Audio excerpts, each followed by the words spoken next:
तो मैं हल्का सा रिविजन करा देता हूँ ताकि आपको याद आ जाए सारी चीजें। नर्वस सिस्टम हम पढ़ रहे हैं जिसको तंत्रिका तंत्र कहते हैं। नर्वस सिस्टम को दो भागों में डिवाइड किया जाता है, सीएनएस एंड पीएनएस। सीएनएस यानी कि central nervous system and PNS यानी कि peripheral nervous system. Central nervous system के दो भागों हैं, ब्रेन एंड स्पाइनल कॉर्ड।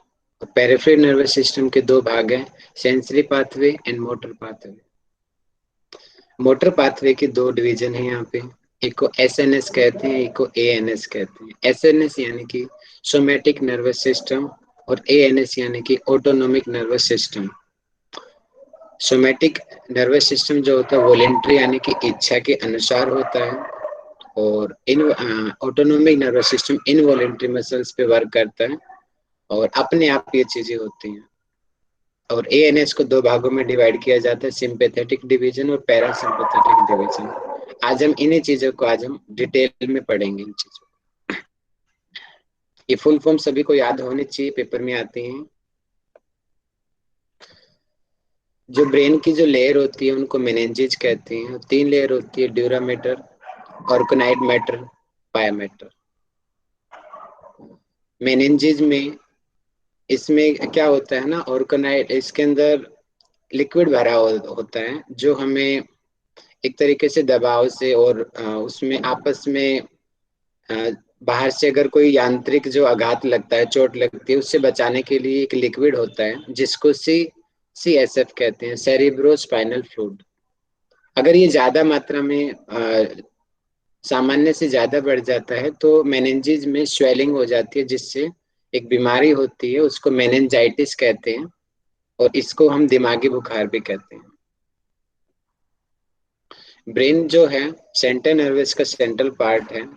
इसको तीन भागों में डिवाइड किया जाता है, फोर ब्रेन यानी कि अग्र मस्तिष्क, मिड ब्रेन यानी कि मध्य मस्तिष्क, हिंड ब्रेन यानी कि पश्च मस्तिष्क। फोर ब्रेन को मेनली तीन भाग हैं, सेरिब्रम, थैलमस, हाइपोथैलेमस। इसके अलावा और भी पार्ट हैं लेकिन वो हमारी सिलेबस में नहीं है, इसलिए उनको नहीं लिया गया। तो आप ये तीनों को ही ध्यान रखेंगे, सेरिब्रम, थैलमस और हाइपोथैलेमस को। मिड ब्रेन, हिंड ब्रेन के तीन पार्ट हैं, pons, medulla oblongata and cerebellum.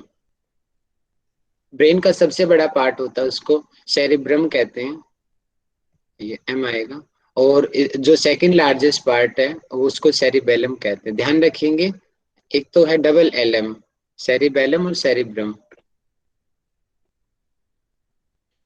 Cerebrum इसको हम मुख्य मस्तिष्क का भाग मानित मानते हैं क्योंकि 80% हमारे मस्तिष्क को कवर करता है। इसको दो भागों में डिवाइड किया जाता है जिसको राइट ब्रेन लेफ्ट ब्रेन कहते हैं, यानी कि right hemisphere and left hemisphere. Right hemisphere क्या होता है, क्रिएटिव एक्टिविटीज के लिए रिस्पॉन्सिबल होता है, और जो लेफ्ट हेमिस्फीयर होता है वो लॉजिकल एक्टिविटीज के लिए रिस्पॉन्सिबल होता है। और ये अपोजिट साइड की बॉडी को कंट्रोल करता है। जो राइट हेमिस्फीयर होता है लेफ्ट बॉडी को कंट्रोल करता है, और जो लेफ्ट हेमिस्फीयर होता है वो राइट बॉडी को कंट्रोल करता है। सेरिब्रम को इसके चार भागों में डिवाइड किया जाता है, और इसको यहाँ पे लोब कहते हैं, frontal lobe, parietal lobe, occipital lobe and temporal lobe. इनके जो लोब्स में जो इनको जोड़ के रखते हैं उनको सल्कस कहते हैं। तीन सल्कस होते हैं, central sulcus, Pareto occipital sulcus and lateral sulcus. Frontal lobe यानी कि उदाहरण मैंने दिया था बनिए का, कि उससे ज्यादा नॉलेज होगी, क्रिएटिविटी होगा, रीजनिंग, उसकी मेमोरी ज्यादा होगी, लॉजिक्स वो ज्यादा अच्छे लगाएगा। और इसमें एक एरिया होता है ब्रोकाज एरिया, ये टीचर्स का डेवलप होता है। जब जैसे कि मैं अभी बोल रहा हूँ तो मेरा ब्रोकाज एरिया ज्यादा अच्छे से वर्क कर रहा है, तभी मैं अंदर से मेरे नए नए एग्जाम्पल्स निकल के आ रहे हैं। पेराइटल लोब, ये क्या होता है, पे यानी कि पेन। इसमें क्या होता है कि पेन का पता लगता है, यहाँ पे हमें सेंटर होता है, और इसके अलावा टच सेंटर, टेस्ट यानी कि उसका पता लगाना टेस्ट का, टेम्परेचर एंड प्रेशर, इन दोनों का ये सेंटर होता है यहाँ पे। कहाँ पे, पैराइटल लोब के अंतर्गत। ऑक्सीपिटल विजन के लिए रिस्पॉन्सिबल होता है। टेम्पोरल, टी यानी कि टेलीफोन, यानी कि टेलीफोन में क्या होता है, हम सुनते हैं, यानी कि ऑडिटरी एरिया है, वर्निक्स एरिया है और ओल्फैक्टरी एरिया है। इनके लिए रिस्पॉन्सिबल होता है टेम्पोरल लोब। थैलमस, थैलमस ये हमारे फोरब्रेन में होता है और इसको रिले सेंटर कहा जाता है।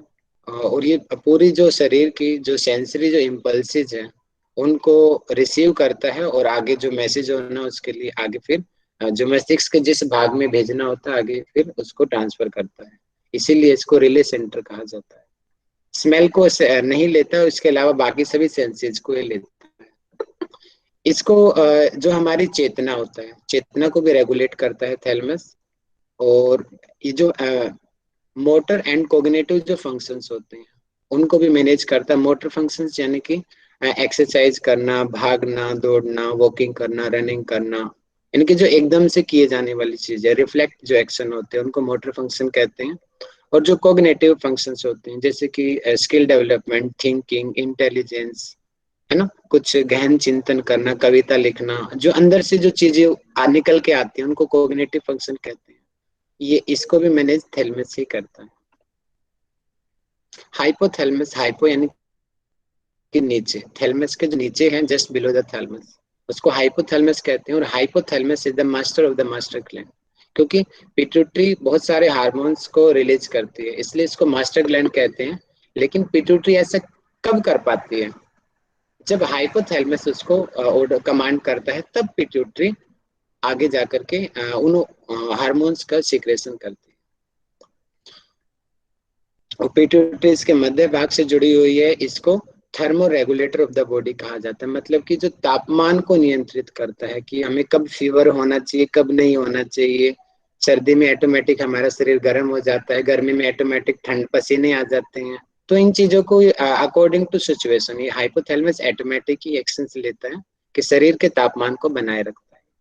इसके अलावा नींद, प्यास, गुस्सा, भूख, प्यार, नफरत, संवेदनाएं, सेक्सुअल जो एक्टिविटीज हैं उन सब का जो सेंटर पॉइंट है हाइपोथैलेमस। और हाइपोथैलेमस के दो पार्ट होते हैं, पोस्टीरियर एंड लेटरल पार्ट होता है। पोस्टीरियर यानी कि पीछे का, लेटरल यानी कि साइड का। Anterior and central part, anterior यानी कि सामने और सेंट्रल यानी कि मध्य। इन दोनों को सिंपैथेटिक नर्वस सिस्टम के अंतर्गत हम स्टडी करते हैं, उसके लिए रिस्पॉन्सिबल होता है ये। और एंटीरियर और जो सेंट्रल पार्ट होता है वो पैरासिम्पैथेटिक नर्वस सिस्टम के लिए रिस्पॉन्सिबल होता है।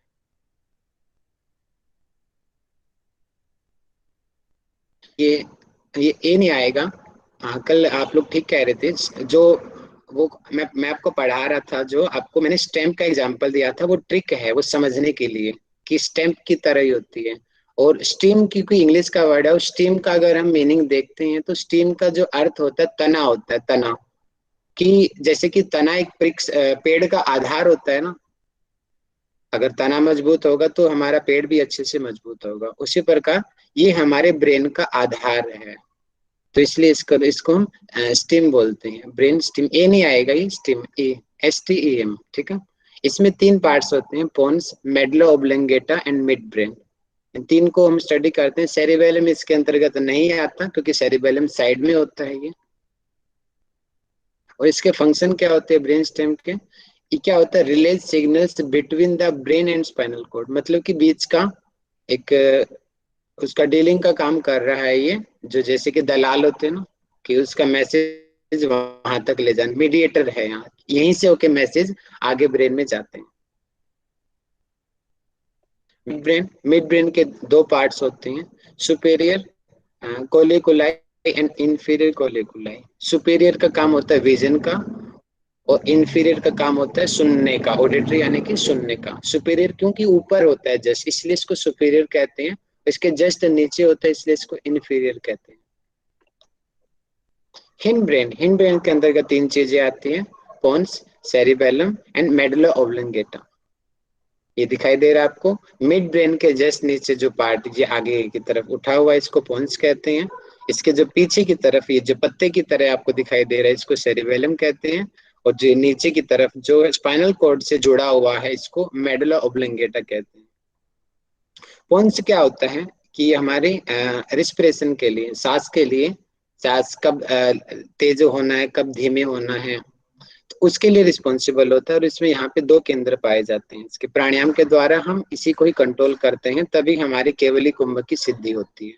तो रिस्पिरेशन का मेन सेंटर पोन्स के अंदर होता है। और इसके अलावा मेडुला ऑब्लोंगेटा में भी होता है, मेन पोन्स के अंतर्गत होता है। मेडुला ऑब्लोंगेटा के अंदर दो चीजों के सेंटर होते हैं, हृदय के लिए और श्वास के लिए, दोनों के सेंटर होते हैं यहाँ पे। तो हृदय कब तेज धड़कना है, कब कम धड़कना है, और सांस की भी क्रिया, दोनों के लिए रिस्पॉन्सिबल होता है मेडुला ऑब्लोंगेटा। और ये ऑटोमेटिक जो एक्शन होते हैं उन चीजों के लिए रिस्पॉन्सिबल रहता है। और इसके अलावा नींद आना, निगरण यानी कि स्वेलिंग, कुछ निगलना, ये खाने का अंदर जाना, और लार लार कब निकलनी है, पतले निकलनी है, ज्यादा निकलनी है, गाढ़ी निकलनी है, उस चीज के लिए रिस्पॉन्सिबल है। उसका सेंटर पॉइंट है ये मेडुला ऑब्लोंगेटा, बेलन के आकार का होता है, लगभग 2 सेंटीमीटर लंबा होता है। और सबसे हमारे ब्रेन का सबसे नीचे का भाग होता है ये, और ये पोन्स और स्पाइनल कॉर्ड को जोड़ता है, ये बीच का भाग है, दिख रहा है, पोन्स और स्पाइनल कॉर्ड नीचे है, इसके बीच किसको जोड़ने वाला पार्ट है ये। सेरिबेलम जो होता है इसको हम छोटा मस्तिष्क कहते हैं, क्योंकि इसके जरिए भी कई बहुत सारे एक्शंस लिए जाते हैं, इसलिए इसको लिटिल ब्रेन कहते हैं। इसको हिंदी में अनुमस्तिष्क कहा जाता है। टोटल जो हमारा ब्रेन का जो वेट होता है उसका 10% होता है, इसका वेट होता है। और इसका जो काम होता है ये ऐच्छिक मसल्स पे, इन पे इसका वर्क किया जाता है। और जो हमारा बैलेंस करना है, यानी कि जो हम बैलेंसिंग जो पोस्चर्स करते हैं, अगर हमारा सेरिबेलम अच्छे से वर्क करेगा तो हम बैलेंसिंग पोस्चर को ज्यादा अच्छे तरीके से कर पाएंगे। अगर इसमें कुछ दिक्कत आएगी तो हमारा बैलेंस नहीं बनता। स्पाइनल कॉर्ड, स्पाइनल कॉर्ड अंदर की तरफ होती है और इसके चारों तरफ हमने स्केलेटल सिस्टम में पढ़ा था वर्टिब्रा इसको प्रोटेक्ट करने के लिए होती है। मेन इसके अंदर एक लिक्विड होता है, और वो लिक्विड उसको हम CSF कहते हैं, सेरिब्रो स्पाइनल फ्लूइड। इसकी लेंथ 45 सेंटीमीटर की होती है, क्योंकि ये यहाँ से ऑक्सीपिटल के यहाँ से लेकर के नीचे L2 तक होता है, L2 तक होता है। और ये जो इसकी भी 3 लेयर होती है, जैसे ब्रेन की 3 लेयर थी ना, लेयर थी, इसी प्रकार वो सेम तीनों लेयर इसके अंदर भी होती है। और ये सर्वाइकल रीजन यानी कि नेक की तरफ से, और लंबर यानी कि कमर की साइड से थोड़ा चौड़ा होता है। और इसी जगह पे डॉक्टर इंजेक्शन लगा के इसको यहाँ से जब ये ज्यादा हो जाता है तो इसको निकाल लेते हैं, या किसी पेशेंट का जब सर्जरी की जाती है तो यहीं पे ही बेहोशी की का इंजेक्शन लगाया जाता है, जिससे हमारा पूरा जो सेंट्रल नर्वस सिस्टम है वो सुन्न हो जाता है, और जिससे हमारे शरीर को हम काटेंगे कुछ पता नहीं चलता, जिस जब वो मेडिसिन इसके अंदर पड़ी हुई होती है। तो इसका ये काम होता है। CSF, सेरिब्रो स्पाइनल फ्लूइड, आज हम इसको डिटेल में पढ़ते हैं। इसकी मात्रा, अपने माइक बंद कर लीजिए। सेरिब्रो स्पाइनल फ्लूइड, कुछ पुस्तकों में इसकी मात्रा भिन्न है, लेकिन जो ज्यादातर मैंने देखी है तो वो यही है। जैसे कि अनंत प्रकाश गुप्ता में 750 भी बताई गई है, तो आप अपने हिसाब से देख लेंगे, लेकिन इतनी ज्यादा कहीं होती नहीं है, मे बी मिस प्रिंटिंग हो सकती है। तो CSF की जो सामान्य जो अवस्था होती है, जो पाया जाता है 80 से लेके 150 मिलीलीटर पाया जाता है टोटल। और कहाँ कहाँ होता है ये हमारे देखो ब्रेन में, आपको जहां जहां ब्लू कलर दिखाई दे रहा है समझ जाना ये CSF है, यानी कि सेरिब्रो स्पाइनल फ्लूइड। ये ब्लू कलर में जहां जहां पे है सब जगह पाया जाता है। अब मेनली 3 स्थान यहाँ पे बताए गए हैं। सब ऑर्गेनाइड स्पेस, जैसे कि हमने ब्रेन की 3 लेयर पढ़ी थी ना, सेकेंड लेयर थी ऑर्गेनाइड मैटर, यानी कि उसके अंदर होता है ये। और वहीं पर तो जब यहाँ पे बढ़ेगा तभी तो मेनिंजाइटिस की शिकायत होती है, क्योंकि यहीं पे तो CSF होता है। और CSF का काम होता है कि एक तरीके से मैकेनिकल शॉक्स को, यानी कि बाहर से जो यांत्रिक जो चोटें लगती हैं, जैसे कि किसी ने मुक्का मार दिया, हम गिर गए, जो बाहर से जो चोटें लग रही हैं, एक तो स्कल हमारे रोकती है, कई बार स्कल रोक ही बढ़ जाता है, तो हमारे ब्रेन को नुकसान ना हो। तो एक तरीके से ये हमें वो बाहर एक तरीके से प्रोटेक्ट करने का काम करता है हमारे ब्रेन को। और इसके अलावा ये इसके और भी काम होते हैं, जैसे कि पोषक पदार्थ, जैसे कि पोषक पदार्थ हम मान लेते हैं कि जो ब्रेन के लिए जो न्यूट्रिशंस हैं, जैसे कि ब्रेन के लिए इसमें कई चीजें होती हैं, जैसे कि सोडियम है, पोटासियम है, इसके कंपोनेंट्स में। और भी इसके अलावा और भी कई चीजें होती हैं, एल्बुमिन है, ये प्रोटीन होता है, ग्लोबुलिन है, कोलेस्ट्रॉल, सल्फेट, बाइकार्बोनेट्स, इन और भी कई चीजें, इन सब से मिलके सेरिब्रोस्पाइनल फ्लूइड बनता है। और इसका काम होता है एक तो हमारे ब्रेन को अच्छी चीजें पहुंचाना। जिस तरीके से हमने सेल में पढ़ा था ना, सेल मेम्ब्रेन का जो काम होता है, सिलेक्टिव सीक्रेशन होता है, जो जरूरत की चीजें होती है उनको वहां तक ले जाता है, और जो वेस्ट प्रोडक्ट को बाहर निकाल लेता है। ठीक इसी तरीके से इसका भी काम होता है, जो जैसे सेल मेम्ब्रेन का होता है कि जो जरूरी जो पोषक चीजें हैं जो ब्रेन को नीड होती है, वो यहाँ से इसके थ्रू ब्रेन में चली जाती है, और जो ब्रेन का जो वेस्ट होता है वो इसी के थ्रू ही बाहर आ जाता है। और प्रोटेक्शन का वर्क करता है ये, और ब्लड और नर्वस सिस्टम के मध्य संबंध बनाता है। आज हम पढ़ेंगे, जब मैं आपको स्पाइनल नर्व पढ़ाऊंगा तो वहां पे आप देखेंगे कि हमारे वर्टिब्रा से 31 पेयर स्पाइनल नर्व से निकली हुई होती है। जैसे कि अब मुझे चींटी ने काटा, अब वो मैसेज आएगा हमारे स्पाइनल कॉर्ड के अंतर्गत, अब स्पाइनल कॉर्ड से फिर जाएगा वो ब्रेन में, अब ब्रेन से फिर वो रिफ्लेक्ट होकर मोटर नर्व के थ्रू एक्शन जाएगा वापस। तो यानी कि जो मीडिएटर का काम है वो हमारा स्पाइनल कॉर्ड के अंदर जो CSF जो फ्लूइड भरा हुआ है वो मीडिएटर है। उसके अंदर आयंस होते हैं, पॉजिटिव नेगेटिव आयंस होते हैं। उन आयंस की वजह से ही जो वो अंदर की जो है, जो मैसेज गया है वो उसकी मूवमेंट पॉसिबल हो पाती है। और ये ब्रेन की सेल्स होती हैं, उनको रक्त जालिका कहते हैं ब्रेन में, और वहां से CSF बनता है अपने आप हमारे ब्रेन से, आवश्यकता के हिसाब से बनता है, और कम भी होता है। Grey and white matter, grey यानी कि सफेद, ग्रे यानी कि हल्का सा ग्रेनाइट कलर का, जैसे पेंसिल होती है। और व्हाइट कलर का मैंने बताया था कि जैसे कि जो हम न्यूरॉन का हम स्ट्रक्चर पढ़ते हैं, जो उसमें एक्सोन होता है, एक्सतंतु, उसके चारों तरफ एक बाहर के प्रोटेक्ट करने के लिए एक लेयर होती है जिसको हम बोलते हैं, इसको हम क्या नाम था इसका, माइलिन शीट बोलते हैं इसको। माइलिन शीट जो होती है सोन सेल की बनी हुई होती है, सोन सेल की वजह से उसका कलर व्हाइट होता है। तो जहां पे व्हाइट मैटर है, समझ जाएंगे कि वहां पे जो न्यूरॉन है, जॉनसन न्यूरॉन है, वो माइलिनेटेड है, मतलब कि उसके चारों तरफ वो प्रोटेक्ट करने के लिए, ताकि वो आयन से बाहर ना निकले। जहां पे ग्रे मैटर है, समझ जाएंगे वो सोन सेल की नहीं बनी है, वो किसी और सेल का न्यूरॉन बना हुआ, वो माइलिन शीट वहां पे है ही नहीं, उसका सिंपल है। इस तरीके से बिल्कुल बिना माइलिन शीट का सिंपल है, उसमें वो बाहर भी निकल सकता है आयंस। तो इस आधार पे इनके कलर का निर्णय लिया जाता है।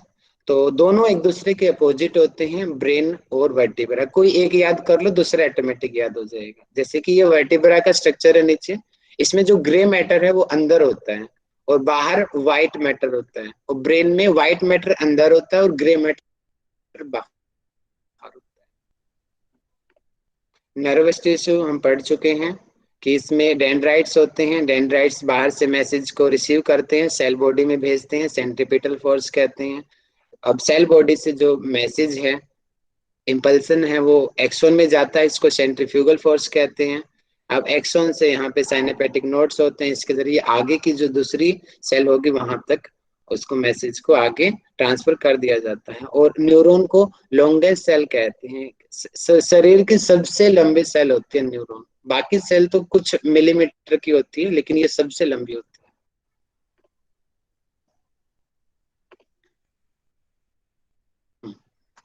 पेरिफेरल नर्वस सिस्टम, आज हम इसको अध्ययन करते हैं। PNS को दो भागों में डिवाइड किया जाता है। एक को हम कहते हैं अ, नहीं, PNS दो में थोड़ी होता है, तो वो मैंने पहले लिख दिया। इसको तो सोमैटिक आएगा ना पहले। हाँ, सेंसरी मोटर, वहां पे मैंने सीधा ये लिख दिया है, इस आप कंफ्यूज मत होना, क्रेनियल नर्व समझाने की दृष्टि से लिख दिया मैंने। वैसे तो सेंसरी और वो होता है मोटर। ठीक है, मैंने डायरेक्ट क्रेनियल नर्व और स्पाइनल नर्व लिख दिया है, इसके अंतर्गत आती हैं cranial nerves and spinal nerves. आप इतना ध्यान रखना, ठीक है। इसका जो मोटर वाला पार्ट होता है उसके अंतर्गत क्रेनियल नर्व, ध्यान रखेंगे। यहाँ से क्वेश्चन बहुत बार आते हैं, सबसे ज्यादा क्वेश्चन आते हैं क्रेनियल नर्व से। बहुत क्वेश्चन आते हैं कि क्वेश्चन इस प्रकार आते हैं कि थर्ड क्रेनियल नर्व का नाम बताइए, फर्स्ट क्रेनियल नर्व का नाम बताइए, लास्ट क्रेनियल नर्व का नाम बताइए। नाम पूछे जाते हैं, या पूछते हैं कि सबसे बड़ी कौन सी है, सबसे चौड़ी कौन सी है, सबसे छोटी कौन सी है। इस तरीके से यहाँ से बहुत बार क्वेश्चन आ चुके हैं। या फिर बाहर से क्वेश्चन आ जाते कि टोटल कितनी क्रेनियल नर्व्स होती है, टोटल 12 होती है। टोटल कितनी स्पाइनल नर्व्स होती है, टोटल 31 होती है। क्रेनियल नर्व कहाँ से बनती हैं? एराइज फ्रॉम ब्रेन, ब्रेन से निकलती हैं ये। और स्पाइनल नर्व कहाँ से निकलती है? ये स्पाइन से निकलती है। तो इनकी संख्या है 31 जोड़े होती हैं, क्योंकि दोनों तरफ निकलते हैं, इसलिए 31 पेयर्स बोलते हैं इनको। और ये 12 पेयर्स होते हैं। तो ये आप सीक्वेंस में अच्छे से पढ़ लेंगे इनको, सीक्वेंस में आप लोगों को याद होनी चाहिए। ये ट्रिक मैंने बनाई है, ये मैंने क्या, सब लोग इसी से याद करते हैं। आप एक दो बार बोलेंगे आपको भी याद हो जाएगी। ऊटा फगवा, एक दो बार बोलेंगे सभी अपने आप ही। ऊटा फगवा, ऊटा फगवा, ऊटा फगवा, डबल ओ होएगा स्टार्टिंग में, फिर डबल टी ए है, फगवा, ऊटा फगवा। और इस तरीके से नीचे हम नंबरिंग में करेंगे, पूरी 12 की 12 क्रेनियल नर्व्स हम इस तरीके से अटैच कर देंगे। जैसे कि ये आपको दिखाई दे रही है नीचे ऊटा फगवा जो ट्रिक है, हम देखेंगे। जो पहली वाली है ओल फैक्ट्री, ओ देखो लगातार 3 ओ है। तो इस तरीके से पहले वर्ड से ये ट्रिक बनाई गई है, ऊटा फगवा। उसके बाद में 4 नंबर पे टी है, 5th नंबर पे टी है, 6 नंबर पे ए है, 7 नंबर पे 8 है, 9th नंबर पे ए है। इस तरीके से आप इन चीजों को देख लेंगे, ठीक है। ये 9th नंबर पे जो ली है ना, यहाँ पे कुछ गड़बड़ लग रही है। फगवा, एफ हो गई 7। कुछ गड़बड़ है ना, रुको। सर थोड़ा आगे पीछे हो फेसियल गया है, यहाँ पे इसलिए गड़बड़ 7 हो रहा है है ना। थोड़ा सा। एक, हाँ ये आगे पीछे हाँ हो गया हाँ। देखो। इसीलिए मैं भी देखो क्या गड़बड़ है।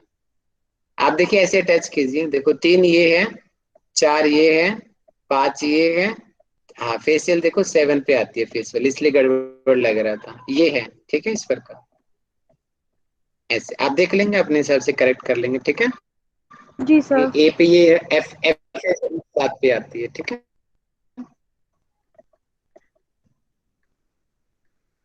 देखिए अब इसको एक दो बार दोहरा लीजिए। Olfactory nerve, oculomotor nerve, optic nerve, trochlear nerve, trigeminal nerve, abducens nerve, facial nerve, vestibular, इसको सामान्य भाषा में हम ऑडिटरी कहते हैं। और ट्रिक में भी ए लिया गया है, ऑडिटरी नर्व, यानी कि जो सुनने के लिए जो रिस्पॉन्सिबल होती है। Glossopharyngeal nerve, vagus nerve, accessory nerve और हाइपोग्लोसल नर्व। तो पहली और लास्ट वाले तो आपको जरूर याद होने चाहिए, क्योंकि पहली और लास्ट वाली कई बार पूछी गई है पेपर में। लास्ट में एच से शुरू हो रहा है, स्टार्टिंग ओ से हो रही है।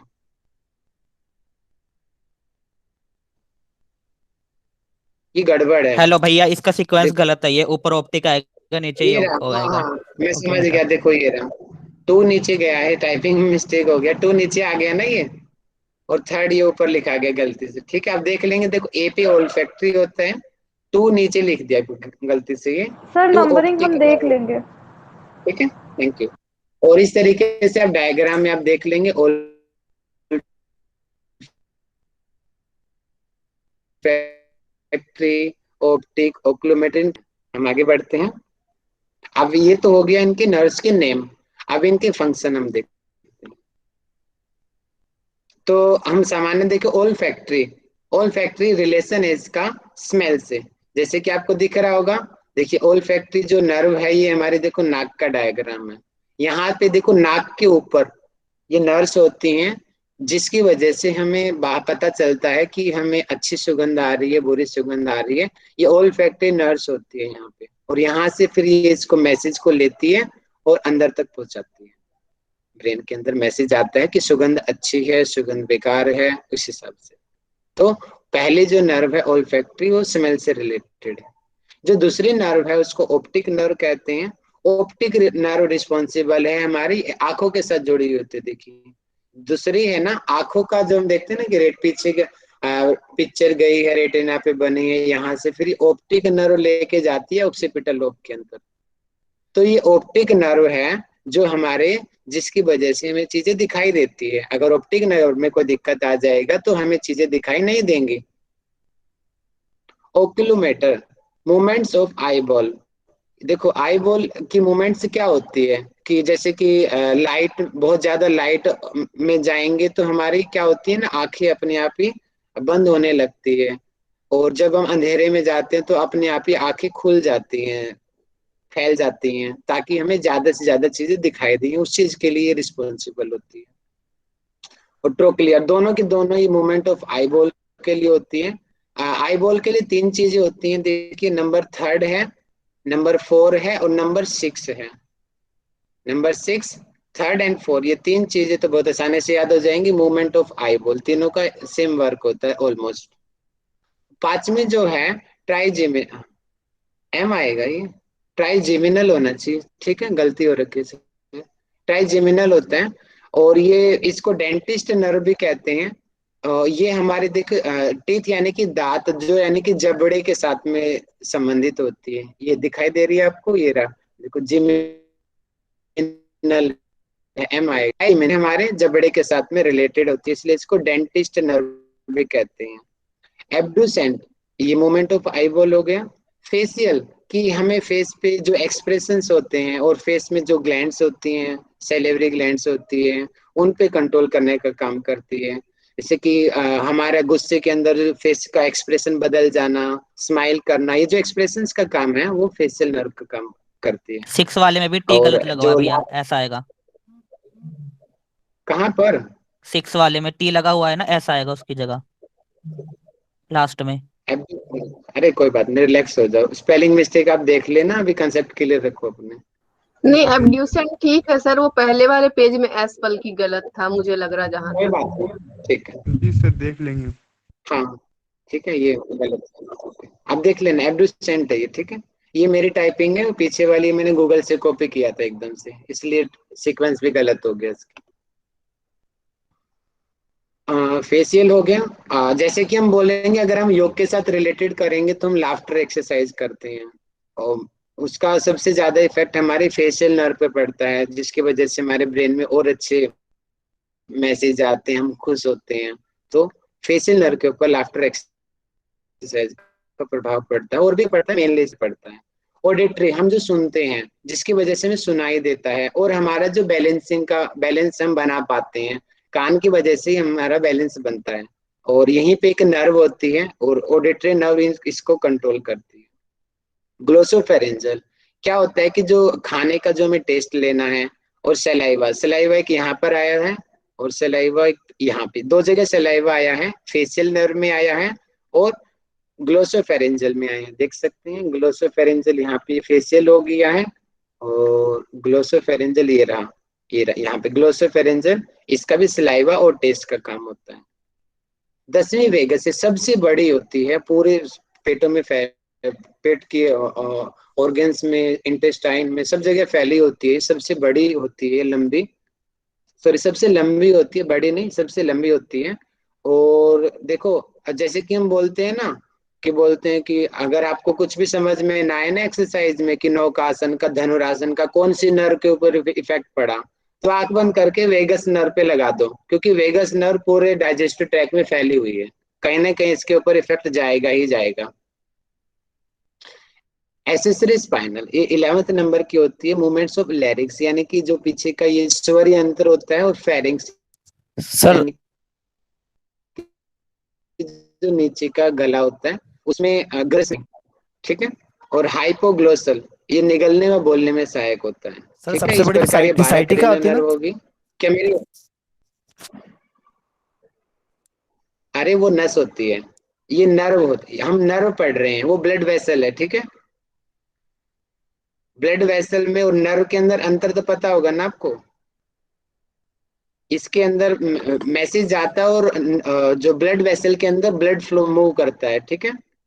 कंफ्यूज मत होना, समझ पा रहे हो आप दोनों में अंतर। और अब ये वाला भी यहाँ से क्वेश्चन बनते हैं बहुत सारे, क्योंकि देखो, इनके काम कुछ सेंसेस लेना है, कुछ रिफ्लेक्ट करना है। ये तो हमने मेन मेन फंक्शन पढ़ लिए, और पेपर में क्या आएगा, फंक्शन भी आ जाते हैं कई बार पेपर में, नंबरिंग भी आ जाती है, और ये सबसे ज्यादा आते हैं कि कौन सी नर्व सेंसरी मतलब कि सेंसरी यानी कि जो संवेदनाएं जो लेती है। मोटर, मोटर यानी कि जो रिफ्लेक्ट, जो एक्शन, प्रतिवर्ती जो क्रियाएं की जाती हैं। और मिक्स यानी कि जिसमें दोनों हो, जो सेंसिटिव भी हो और मिक्स मोटर भी हो, दोनों का काम करे, उसको मिक्स्ड कहते हैं। देखिए याद कर लीजिए, कोई दो याद कर लेना, तीसरा ऑटोमेटिक याद हो जाएगा। 1 2 8 जो है सेंसरी है, अगर मोटर याद ना हो तो छोड़ दो, मिक्स्ड को याद कर लो, जो बच जाएगा वो मोटर है। 1 2 8 जो है वो सेंसरी है, 1 2 और 8। 1 नंबर पे कौन सी है हमारी, एक ओल्फैक्टरी है। 2 नंबर पे कौन सी है, ऑप्टिक है। और 8 नंबर पे कौन सी है, फेशियल के बाद में आएगी, ऑडिटरी होनी चाहिए ना। हाँ, फेशियल के बाद में ऑडिटरी है 8 नंबर पे। मतलब कि 1 2 8 जो है वो सेंसरी है। 5 7 8, 5 पे कौन सी है, ट्राइजेमिनल होनी चाहिए, ट्राइजेमिनल है। और 7 पे फेशियल होती है, 9 पे ग्लोसोफेरेंजियल, 10 पे वेगस। ये जो नर्व है वो मिक्स्ड होती है, जो बच गई है वो मोटर है। ठीक है, ये वाला क्वेश्चन पूछा जाता है। और यहाँ पे आप लार्जेस्ट और लॉन्गेस्ट में अंतर देख लेना। स्मॉलेस्ट को बोलते हैं छोटा, जो सबसे छोटी है। नंबर 6 वाली जो है वो सबसे छोटी है, एब्डुसेंट। लार्जेस्ट का मतलब होता है बड़ी। जैसे कि एक बोलते हैं कि ना हम खेत, खेत लार्ज है। ट्रेन, सड़क, वो लंबी है। तो जो लॉन्गेस्ट है, जो सबसे लंबी है, वो वेगस है, जो 10th नंबर की जो हमारी क्रेनियल नर्व है।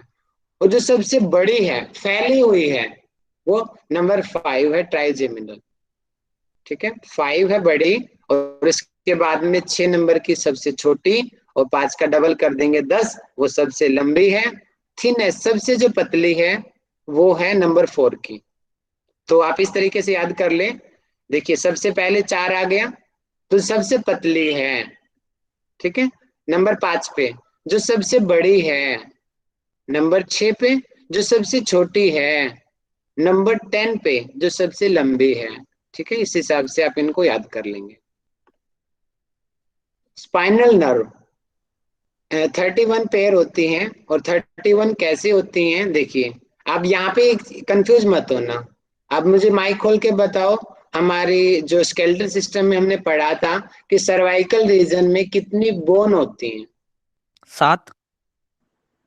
Very good. अब यहाँ पे आप थोड़ा सा समझ जाना, यहाँ पे 8 होती हैं। देखिए सर्वाइकल में हमने पढ़ी थी कि सर्वाइकल में कितनी बोन होती हैं, 7 होती हैं। क्योंकि सर्वाइकल से स्टार्ट हो रहा है, मान लेते हैं ये एक बोन हो गई, पहली C1 हो गई, और दूसरी ये C2 हो गई। अब एक नर्व तो हम बीच से निकालेंगे, एक नीचे से निकली, क्योंकि ये पहली यहाँ से वर्टिब्रा स्टार्ट हो रही है, इसलिए एक ऊपर से भी निकलेगी। इसलिए इसमें 8 होती हैं नर्व। ठीक है, कंफ्यूज मत होना, क्योंकि स्टार्टिंग है ना ये हमारी, यहाँ पे भी देख पा रहे हो आप, ये C1 है, यहाँ पे एक ऊपर से निकल रही है, और C7 तक 7 तो फिर आगे ऑटोमेटिक हो जाएगी। इसलिए जो सर्वाइकल रीजन से कुल 8 जोड़ी स्पाइनल नर्व निकलती हैं। बाकी तो सिंपल है, थोरेसिक रीजन से 12 है, लंबर रीजन से 5 है, सैक्रल 5 का मिलके एक बनता है, लेकिन पांचों की अलग अलग नर्व जरूर निकलती है। और कोक्सिक्स तो एक ही होता है, बच्चों में 4 का मिलके एक हो जाता है, लेकिन यहाँ पे नर्व एक ही है। ठीक है, 8 हो गया, 12 हो गया, 5 हो गया, फिर 5 हो गया, और फिर 1 हो। इस प्रकार टोटल 31 जोड़ी स्पाइनल नर्व्स निकलती हैं। और यहीं से ही फिर बाद में पूरे शरीर में मैसेजेस जाते हैं, जिसकी वजह से एक्शन होते हैं। फॉर एग्जाम्पल, अब मान लेते हैं कि यहाँ पे एक चींटी ने काट लिया। ठीक है, ये मच्छर बेटा इसने काट लिया। अब यहाँ से मैसेज आएगा स्पाइनल नर्व से होता हुआ। ठीक है, अब यहाँ से मैसेज गया हमारे नर्व के अंदर। अब यहाँ से फिर ये मैसेज गया जाएगा हमारे ब्रेन में। अब ब्रेन ने नोटिस किया कि कुछ गलत हो रहा है हमारे शरीर के साथ में, और वो नहीं होना चाहिए, तो मोटर नर्व से मैसेज आएगा कि इसको हटाओ यहाँ से। तो वापस मैसेज आएगा हमारी स्पाइन से, और आकर के हमारा हाथ से हटाना हो या कैसे भी हटाना हो, हम इसको हटा देंगे यहाँ से। मतलब कि जो हमारी जो वर्टिब्रा है, वहां से मैसेज जाते हैं ब्रेन में, उसका मीडिएटर का काम करती है हमारी जो वर्टिब्रा है, स्पाइनल कोड है, सॉरी, वर्टिब्रा तो हड्डी होती है, स्पाइनल कोड। और इन्हीं जो नर्व्स के जरिए ही जाती हैं, और इसलिए सर्जरी कम करवानी चाहिए, क्योंकि एक बार अगर कोई नर्व, अगर मान लेते हैं कि ये नर्व कट गया, तो यहाँ का जो फिर मैसेज होगा ना, वो नहीं जा पाएगा, सुन्न हो जाएगा वो वाला अंग हमारा। इसलिए एक्सीडेंट के बाद में आप लोगों ने भी नोटिस किया होगा, कई चीजें, कई सेंसेशंस पता नहीं चलती हैं, क्योंकि वो नर्व डैमेज हो चुकी है। और एक बार अगर कोई नर्व डैमेज हो जाए पूरी लाइफ में, फिर वो दोबारा नहीं बन सकती है। तो आप ये अच्छे से याद कर लेना, सर्वाइकल में 8 है, थोरेसिक में 12 है, लंबर में 5 है, सैक्रल में 5 है, और कोक्सिक में 1 होता है। ठीक है, आगे बढ़ते हैं हम।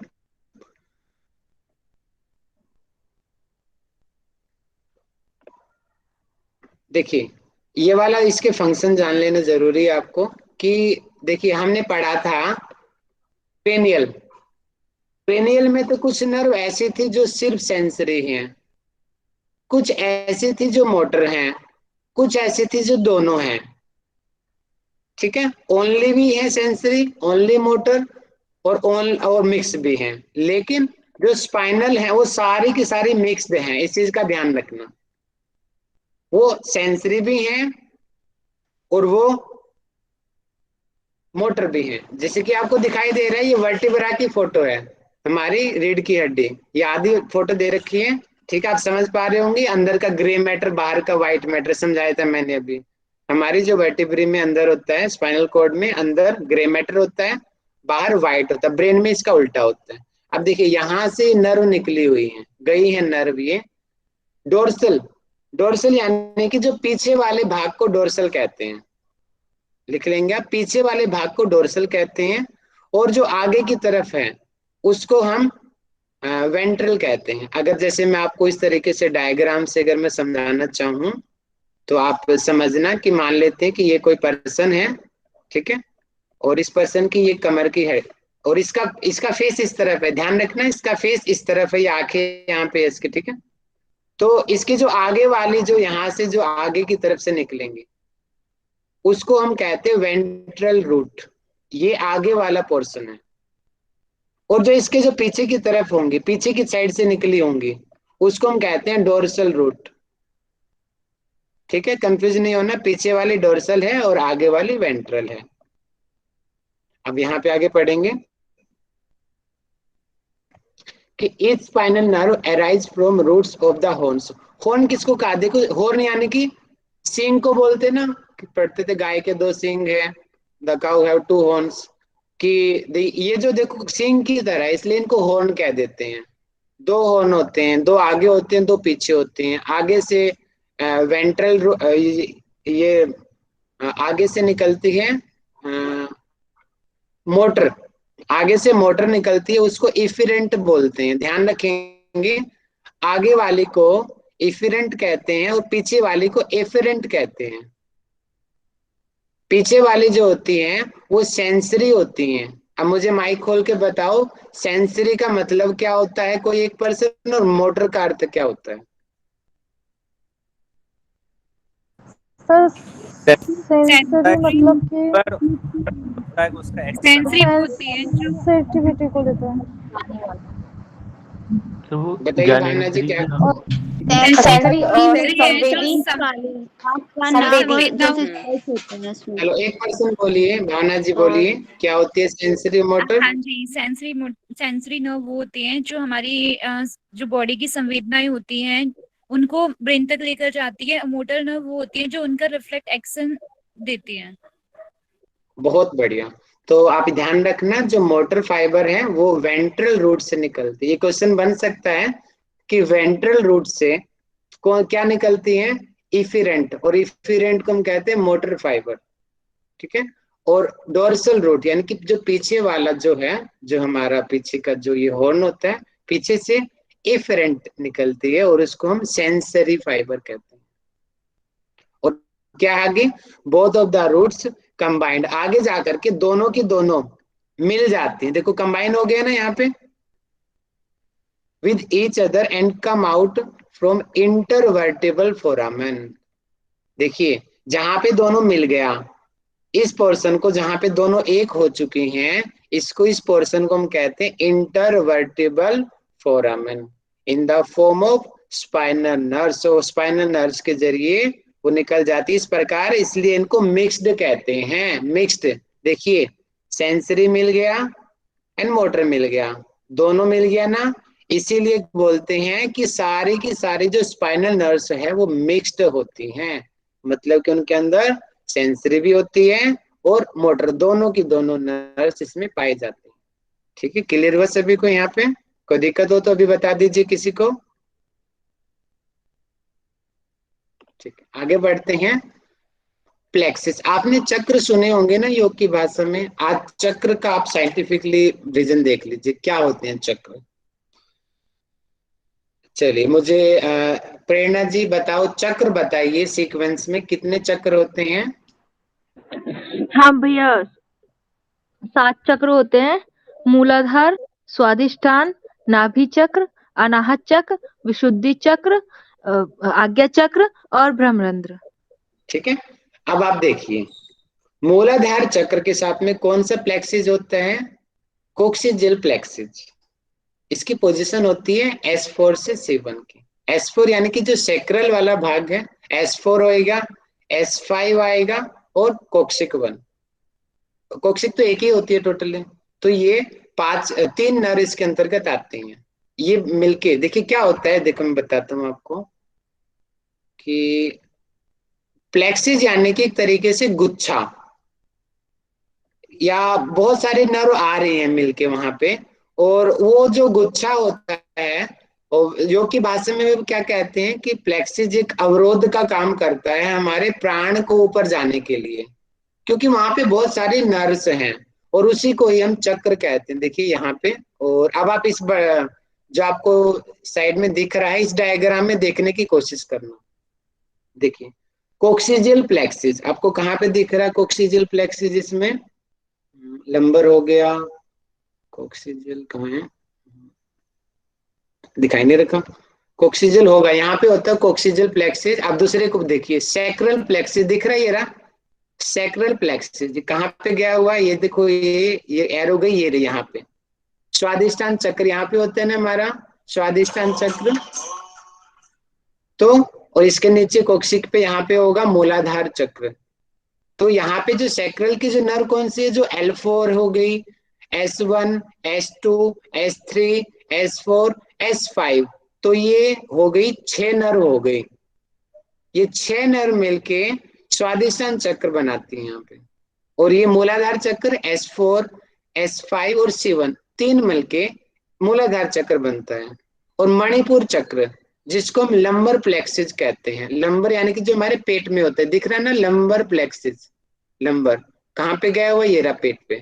अब यहाँ पे L1 से लेके L4 की जो नर्व्स होती हैं, ये चार मिला के मणिपुर चक्र बनता है।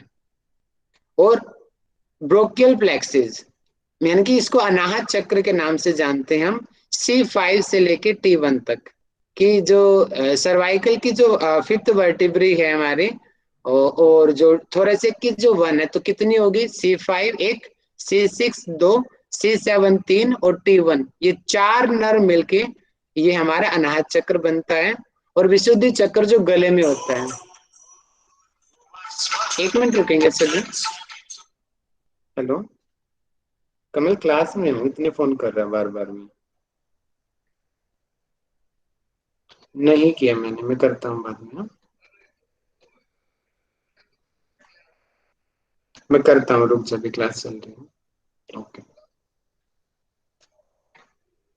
सॉरी।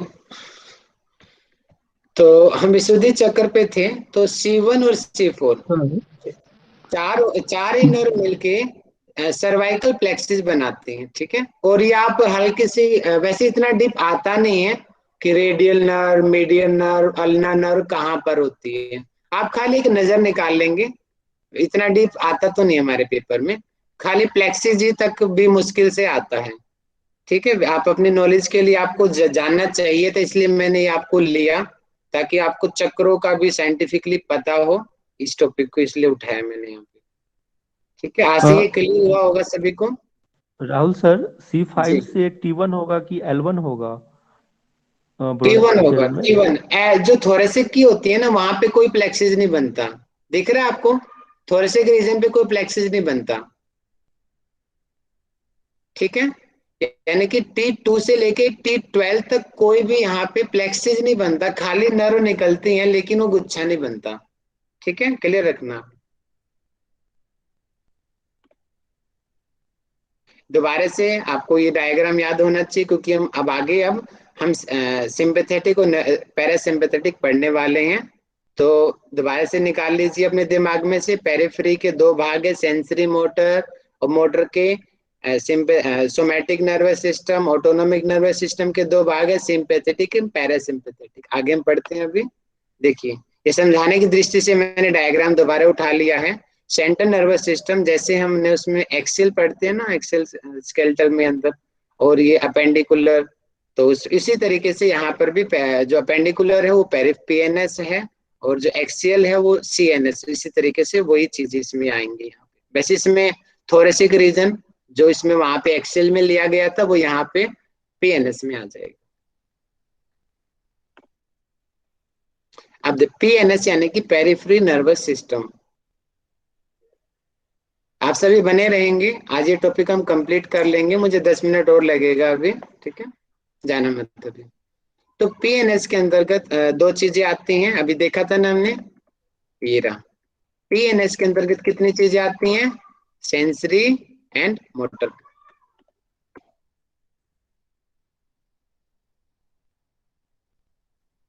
ये रहा, यहाँ पे भी तो दे रखा है आपको, कहाँ गया पीएनएस, ये रहा एफिरेंट और इफिरेंट, ठीक है, दिखाई दे रहा है आपको। पीएनएस के अंतर्गत एफिरेंट और एफिरेंट जो होता है इसको सेंसरी नर्व बोलते हैं, और जो इफिरेंट होता है इसको मोटर नर्व कहते हैं। और यहाँ इसके बाद में फिर सिंपैथेटिक और पैरासिम्पैथेटिक में डिवाइड होगा ये ऑटोनोमिक नर्वस सिस्टम। अच्छा, यहाँ पे कुछ गड़बड़ है। ठीक है। अच्छा, ये मैंने एक साथ लिख दिया, लेकिन काम लगभग वही है, ठीक है। ये मैंने क्या किया, ये एसएनएस जो है इसको और इसको मैंने एक साथ लिख दिया, सेंसरी को, कि लगभग दोनों लगभग लगभग इसका तो लेकिन मोटर का है। आप लोग अपने एक बार पढ़ लेंगे, थोड़ा गलती होगी मेरे से, कंबाइन कर दिया मैंने इसको। आप इसको पढ़िए पहले, कि एफेरेंट की जो सेंसरी जो नर्व होती है, इसका काम क्या होता है? Somatic and visual sensory nerve fibre इसको बोलते हैं। ये मतलब कि सेंसेशंस को पहुंचाते हैं, सिर्फ ओनली सेंसेस को, यानी कि रिसेप्टर का वर्क करते हैं, कि जैसे कि चींटी ने काटा है, दर्द हो रहा है, खाली मैसेज को ले जाने वाले हैं। कि देखिए, conduct impulses from receptor to CNS. Hindi में देखिए, पूरे शरीर का जो इम्पल्स यानी कि जो संवेदनाएं हैं, पूरे शरीर की होने वाली संवेदनाएं को सीएनएस में पहुंचाता है। इसमें देखिए, अब इसमें अगर मैं बनाऊं, मान लेते हैं ये हाथ है, यहाँ पे कोई चीज ने काटा, अब यहाँ से मैसेज गया, सीएनएस के अंतर्गत गया, अब सीएनएस से जाएगा आगे ब्रेन में। ये मैसेज को ले जाने वाली है नर्व, इसको बोलते हैं ये सेंसरी, ठीक है। ये वॉलेंट्री मत लिखना, वॉलेंट्री जो होगा ना वो उसमें आएगा, ये एसएनएस में आएगा, मैंने एक साथ लिख दिया ये। और जो मोटर है इसका, ये इनवॉलेंट्री आप लिख सकते हो, इसमें दोनों होता है मोटर में, एएनएस में। और ये क्या करता है, ये इसका आप ध्यान दीजिएंगे, conduct impulses from CNS to effectors. मतलब कि सेंट्रल नर्वस सिस्टम से बाकी शरीर में पहुंचाएगा। अब इससे समझिए, अब यहाँ पे किसी चींटे ने काटा, अब उसका मैसेज यहाँ से गई, सेंसरी नर्व लेके हमारे ब्रेन में गई। अब ब्रेन में अंदर चल रहा है कि कुछ गलत चीज है हमारी स्किन पे बैठी हुई, उसको हटाओ। वो मैसेज आया मोटर नर्व के थ्रू और ये हटा दिया गया। तो यहाँ पे वही कह रहा है कि सीएनएस से इम्पल्सेस बाहर आते हैं। अब सेंसेस में तो देखो बाहर से अंदर गया था ना, अब मोटर में अंदर से बाहर आएगा तभी तो हटेगा ना मैसेज। तो वही चीज यहाँ पे कही जा रही है कि सीएनएस से इम्पल्सेस से शरीर बाहर के शरीर में पहुंचते हैं, और तभी तो फिर वो एक्शन लिया जाएगा। ठीक है, क्लियर होगा सभी को ये?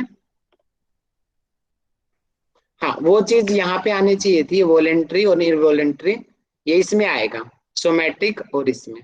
ठीक है, ये इस चीज को आप भूल जाना, जो मैंने यहाँ पे एक्स्ट्रा डाल रखी है, बाकी सब ठीक है, वो यहाँ पे डाल देना उसको आप उसमें एसएनएस और पीएनएस में एएनएस में डाल देना उस चीज को।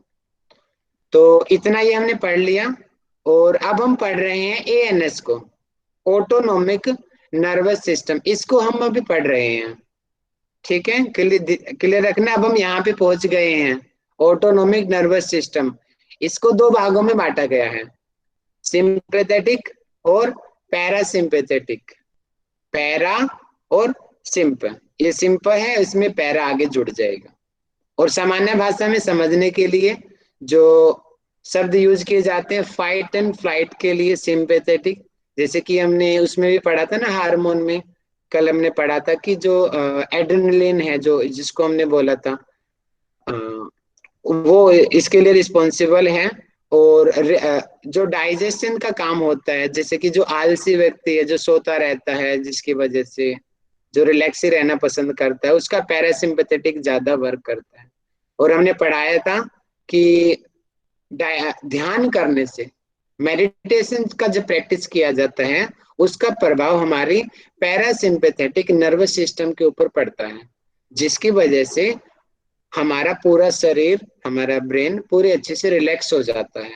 लेकिन इसके विपरीत सूर्य नमस्कार करने से, सूर्य भेदी प्राणायाम करने से और स्थूल व्यायाम करने से हमारे हार्ट बीट बढ़ जाती है ना, तो उसमें हम कहेंगे कि उसका इफेक्ट हमारे सिंपैथेटिक नर्वस सिस्टम के ऊपर पड़ता है, जिसकी वजह से ब्लड फ्लो बढ़ गया है ना, और बेचैनी आ गई है, और हमें पसीने भी आ जाते हैं, चेहरा लाल हो जाता है। यानी कि जो फिजिकल वर्क से रिलेटेड जो चीज है वो सिंपैथेटिक नर्वस सिस्टम का काम होती है, और जो रिलैक्सेशन का जो काम है वो पैरासिम्पैथेटिक नर्वस सिस्टम का होता है। ठीक है, और ये इनवॉलेंट्री ऑर्गन्स पे काम करते हैं। इनवॉलेंट्री ऑर्गन्स कौन से होते हैं? यानी कि जो हमारे नियंत्रण में नहीं होते, जैसे कि हमारा हृदय, वो अपने आप ही तो धड़कता रहता है ना 24 घंटे, हमारा कंट्रोल तो नहीं है। और जो ऑर्गन्स है, हमारे इंटेस्टाइन की जो मूवमेंट्स होनी है, खाने के ऊपर भी प्रभाव पड़ता है। आप लोगों ने देखा है, जब हम भाग भाग के जाते हैं, खाना जल्दी जल्दी खा लेते हैं, कई बार फिर हमें भूख भी नहीं लगती, या हम जब कोई ज्यादा बिजी होते हैं ना, तो खाना खाया नहीं जाता हम लोगों से। क्यों नहीं खाया जाता? क्योंकि सिंपैथेटिक नर्वस सिस्टम हमारा एक्टिव हो गया है, और उसकी वजह से वो डाइजेशन नहीं होएगा, तो उसकी वजह से हमें भूख कम लगती है। लेकिन जो सारा दिन आलसी पड़े रहते हैं, कुछ काम नहीं करते, वो खाना भी ज्यादा खाते हैं, क्योंकि उनका पैरासिम्पैथेटिक नर्वस सिस्टम ज्यादा एक्टिव है। वो कुछ करेंगे भी नहीं फालतू का, उनको भूख भी ज्यादा लगेगी। उसका रीजन यही होता है कि पैरासिम्पैथेटिक नर्वस सिस्टम जब हमारा एक्टिव होएगा, तो हमारा डाइजेशन, भूख वगैरह ज्यादा बढ़ जाती है, और डाइजेशन भी अच्छे से होता है उसका। हाँ, वो काम नहीं करेगा, वो मोटा हो जाएगा, वो बात अलग है, लेकिन उसमें उसको भूख ज्यादा लगेगी जो ज्यादा रिलैक्स रहता है। ये डायग्राम से मैं समझाने की कोशिश कर रहा हूँ इन दोनों के काम क्या होता है, लेकिन अपने माइंड में दोबारा से पहले इस पिक्चर को आप देख लीजिए, नहीं तो कंफ्यूज हो जाओगे। फिर दोहरा रहा हूं मैं, सिंपैथेटिक यानी कि हाइपर एक्टिविटी, पैरासिम्पैथेटिक यानी कि हाइपो एक्टिविटी यानी रिलैक्स और हाइपर। ठीक है, अब आगे देख, इस चीज को आप देख, पहले इसको पढ़ो साइड में क्या लिखा है, फिर डायग्राम को हम पढ़ेंगे। ऑटोनोमिक नर्वस सिस्टम का जो मोटर वाला रीजन था, उसके दो भाग हमने डिवाइड किए, कि सिंपैथेटिक डिवीजन यानी कि सिंपैथेटिक नर्वस सिस्टम भी आप इसको कह सकते हो, sympathetic nervous system, parasympathetic nervous system. देखिए सिंपैथेटिक क्या है? मोबिलाइज यानी कि संगठित करना, किसको? Body system during emergency situation. एकदम से कुत्ता आ गया, अब कुत्ते को क्या करोगे? भागोगे आप या कुत्ते को मारोगे? एकदम से आपके अंदर करंट से जाग जाएगा ना, वो जो जाग रहा है वो सिंपैथेटिक नर्वस सिस्टम की वजह से जाग रहा है। इसका काम ही होता है कि शरीर को एकदम से गति प्रदान करना, हार्ट रेट को बढ़ा देना, ब्लड फ्लो को बढ़ा देना, ये काम ही सिंपैथेटिक नर्वस सिस्टम का है। इसीलिए हम एकदम से, हमारे अंदर खून गर्म हो जाते हैं, हम गुस्से में, झगड़े में, हमारी जो है रेस्पिरेटरी रेट, सांस की गति भी बढ़ जाती है, सिंपैथेटिक नर्वस सिस्टम की वजह से। और क्या होगा, इसमें हमेशा ही एनर्जी कम होती है, क्योंकि हमारी पल्स रेट बढ़ गई, खून का स्राव बढ़ गया, हमारे सेल्स को ज्यादा वर्क करना पड़ रहा है, क्योंकि भागेंगे हम, झगड़ा कर रहे हैं हम, ज्यादा सोच रहे हैं, यानी कि सोचना नहीं, इसमें तो ज्यादातर फिजिकल वर्क होता है इसके सिंपैथेटिक में। अब उसके लिए एनर्जी भी चाहिए, तो शरीर के अंदर एनर्जी कम हो जाती है, इसलिए लिखा हुआ है एनर्जी कंज्यूमर, कि जो सिंपैथेटिक नर्वस सिस्टम जिनका ज्यादा एक्टिव होगा ना, उसकी एनर्जी कम हो जाती है। इसलिए बोलते हैं ना कि ज्यादा हम मेहनत करते हैं तो हम थक जाते हैं, फिर हमें कुछ खाने के लिए चाहिए होता है, उसके बाद में हम खाना खाते हैं, कुछ और चीजें लेते हैं, ग्लूकोज वगैरह, तो फिर एनर्जी आती है। लेकिन जो ऑलरेडी रिलैक्स है वो कुछ करते ही नहीं है, आराम से निठल्ला बैठा हुआ लेटा हुआ कुछ नहीं करता, उसका पैरासिम्पैथेटिक नर्वस सिस्टम एक्टिव होता है। और इससे क्या होता है कि प्रमोट्स नॉन एनर्जी फंक्शंस, क्योंकि उसकी एनर्जी तो उसकी भी लगेगी, क्योंकि सेल्स को भी नॉर्मली कुछ चीज तो बॉडी एक्टिविटी तो हो ही रही है ना, लेकिन सिंपैथेटिक के मुकाबले पैरासिम्पैथेटिक की एनर्जी न के बराबर लगती है, क्योंकि वो तो कुछ कर ही नहीं रहा, लेटा हुआ बिस्तर पे अपना आराम से, रिलैक्स है, कूल माइंड का। तो वो क्या करता है, शरीर में ऊर्जा बढ़ती, जैसे हम अनुभव करते हैं ना कि हम शवासन जब हम करते हैं उसके बाद में हम एक एनर्जी का अनुभव करते हैं, योग निद्रा हम करते हैं एक एनर्जी का अनुभव करते हैं, ध्यान करते हैं तो शरीर में एक एनर्जी बढ़ जाती है। क्यों? क्योंकि उससे पैरासिम्पैथेटिक नर्वस सिस्टम के ऊपर इफेक्ट पड़ता है, और पैरासिम्पैथेटिक नर्वस सिस्टम के एक्टिव होने से शरीर के अंदर एनर्जी बढ़ जाती है। इसीलिए ध्यान करने से, शवासन करने से, रिलैक्सेशन आसन करने से, प्राणायाम रिलैक्सेशन वाले प्राणायाम करने से हमें ऐसा लगता है कि हमारे शरीर की ऊर्जा बढ़ गई, उसका कारण है पैरासिम्पैथेटिक नर्वस सिस्टम। लेकिन इसके अलावा हम कई बार सूर्य नमस्कार करते हैं और बड़ी थकावट का अनुभव करते हैं, इंजन दौड़ किया 5 मिनट लगातार, सांस फूलने लग गई, हांफने लग गए कुत्ते की तरह, जी बाहर आ जाती है, तो क्या हो गया, शरीर की ऊर्जा कम हो जाती है, थक जाते हैं, फिर बोलते हैं नहीं मेरे से नहीं होता, और मुझे चक्कर आ रहे हैं, मैं नहीं कर रहा, और उसकी एनर्जी कम हो जाती है। ठीक है, अब इनके देखते हैं कि इनका हमारे अलग अलग ऑर्गन पे क्या इफेक्ट पड़ता है। देखिए, ये है पैरासिम्पैथेटिक और दूसरा है सिंपैथेटिक। अभी फिर रिपीट कर रहा हूं, पैरासिम्पैथेटिक यानी कि रिलैक्स, सिंपैथेटिक यानी कि हाइपर। जब हम रिलैक्स रहते हैं तो हमारी आंखें बिल्कुल आराम से छोटी रहती हैं, यानी कि उस पर ज्यादा इफेक्ट नहीं पड़ेगा। और देखिए, आप इसको दिख रहा है कि इसका जो प्यूपिल है, देखो इसको दिख रहा है कि काला काला छोटा सा है, ठीक है, और इसका देखो प्यूपिल कितना बड़ा हो गया, चौड़ा हो गया है। और हार्ट रेट स्लो हो जाती है जब हम रिलैक्स करते हैं, तो हमारा बोलते हैं ना, जब बीपी बढ़ जाए तो बोलो कि सो जाओ, अपना हार्ट रेट कम हो जाएगी। क्यों कम हो जाएगी?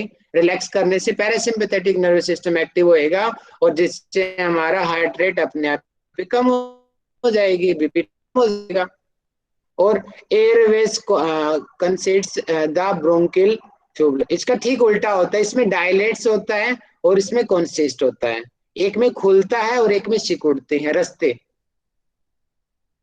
और लिवर स्टिमुलेट बाय रिलीज, इसमें क्योंकि रिलैक्स हम हो रहे हैं, रिलैक्स होने से क्या होगा, हमारे एंजाइम्स भी ज्यादा निकलेंगे और यहाँ से बाइल जूस ज्यादा निकलेगा। ब्लड वेसल्स कॉन्स्ट्रिक्शन होगा, और इसमें ब्लड वेसल्स एक में इफेक्ट पड़ेगा, एक में नहीं पड़ेगा। इसमें रिलैक्स होएंगे क्योंकि बीपी कम हो रहा है ना, और रिलैक्स होने के लिए ये नसें खुल जाएंगी, क्योंकि नस जब पतली होती है तो बीपी बढ़ जाता है। जब नस का जो वेसल्स का डायमीटर जब बढ़ेगा तो बीपी ऑटोमेटिकली कम हो जाता है, तो इसलिए वो खुल जाता है ब्लड वेसल्स, इसलिए इसका बीपी भी कम हो जाता है। तो इस प्रकार ये एक एक हर चीज को हम पढ़ लेंगे आगे। दूसरे हिस्से और मैं समझाना चाहूंगा इसको क्या होता है। देखिए, sympathetic nervous system and parasympathetic nervous system. देखिए, इसको यूज करते हैं, सामान्य वर्ड हम यूज करते हैं कि फाइट एंड फ्लाइट। बताए ना कि कुत्ता आ गया एकदम से, और फिर एकदम से करंट आ जाता है, किसी ने पीछे से वो छिपकली घेर दी नकली वाली, और हम भाग जाते हैं, किताबें फेंक देते हैं, कई बार मजाक भी हम करते हैं, तो एकदम से वो सिस्टम हमारा एक्टिव हो जाता है। तो फाइट एंड फ्लाइट का इसको बोला जाता है कि उसके लिए ये सिस्टम रिस्पॉन्सिबल है। और पैरासिम्पैथेटिक को रेस्ट एंड डाइजेस्ट के लिए, कि आराम करने वाला है ये। और डाइजेशन, इसमें डाइजेशन अच्छा होता है, क्योंकि देखिए दोनों सिस्टम अपने जगह पे सही हैं। दिन में हम काम कर रहे हैं, हमें कोई फिजिकल वर्क वाला काम करना है, वहां पे सिंपैथेटिक नर्वस सिस्टम एक्टिव होना बहुत जरूरी है।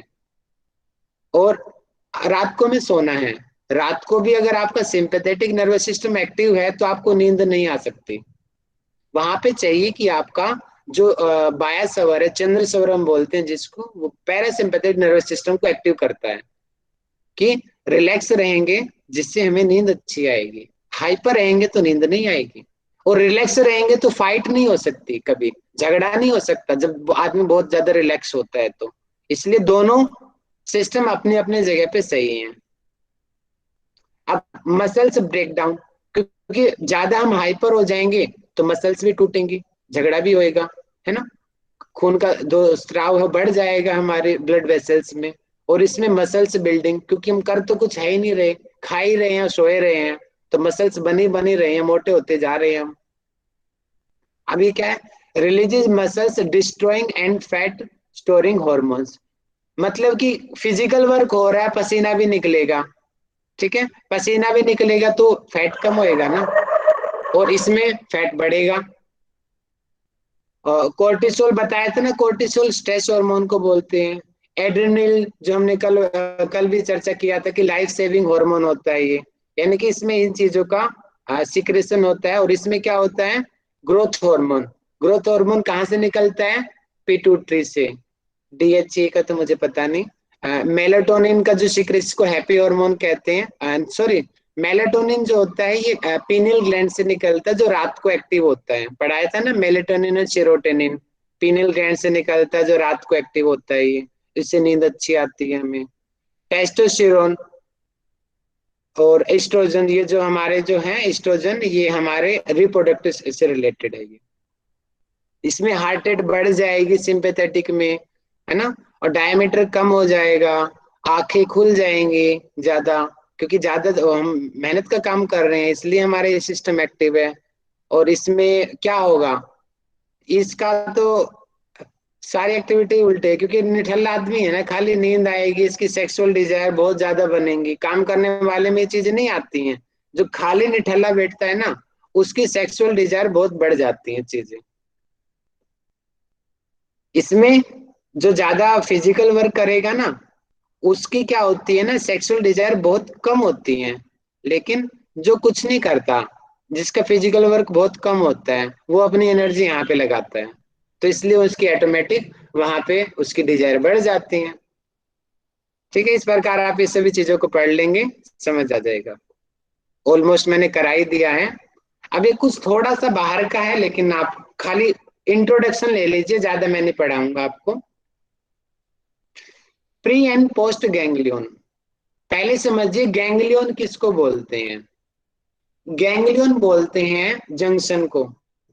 जैसे कि आपने देखा कि एक, मैं डायग्राम बना के दिखाता हूं आपको, ठीक है। आप इसे समझिए कि ट्रेन, ये ट्रेन आई है जम्मू कश्मीर से, जी ठीक है, जम्मू कश्मीर से आई है।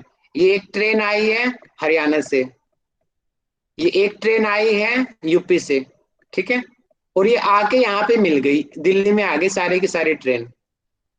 अब यहाँ पे सवारी उतरी और आके आके यहाँ से दूसरे दूसरे रूट की पकड़ ली। ये एक केरल चली गई, एक मध्य प्रदेश चली गई। अब ये मेन जंक्शन क्या हुआ, न्यू दिल्ली रेलवे स्टेशन, यानी कि जंक्शन हो गया। अब इसी प्रकार जंक्शन जो है, जो हमारी नर्व्स का जो जंक्शन होता है उसको हम गैंग्लियन बोलते हैं। गैंग्लियन, ये आपको दिखाई दे रहा है गैंग्लियन, देखिए, यानी कि देखो स्पाइन से नर्व निकली। अब ये क्या होता है, गैंग्लियन की खासियत है इसमें, जैसे कि ट्रेन भी ऐसा थोड़ी होगा एक ट्रेन दूसरी ट्रेन के लगातार मिल जाएगी, नहीं, बीच में सवारी उतरेगी, उतर के फिर वो अपने अकॉर्डिंग जहां जिस ट्रेन में जाना होगा उस रूट की ट्रेन पकड़ के बैठेगी। ठीक ऐसा यहाँ पे होता है। इसमें दो इसके जो डेंड्राइट्स और साइनेप्स मिलते नहीं है, उसमें डिस्टेंस रहता है, क्योंकि दूसरे में उसको जाना पड़ेगा ना सवारी को। तो गैंग्लियन के अंदर जो डेंड्राइट्स और साइनेप्स होते हैं वो मिलते नहीं है, वो बाकी जगह पे मिलते हैं, तभी मैसेज बाकी जगह पे आगे बढ़ता है। और यहाँ पे क्योंकि सवारी क्या पता उसको दूसरी नर्व में जाना हो, तो इसलिए यहाँ पे गैंग्लियन में डेंड्राइट्स और साइनेपेटिक नोड्स जो होते हैं वो मिलते नहीं हैं। पहला पॉइंट आप ये याद करना। और दूसरा पॉइंट आपको याद करना है प्री गैंग्लियोनिक और पोस्ट गैंग्लियोनिक। प्री प्राइमरी यानी कि जो पहले है, पोस्ट यानी कि बाद में।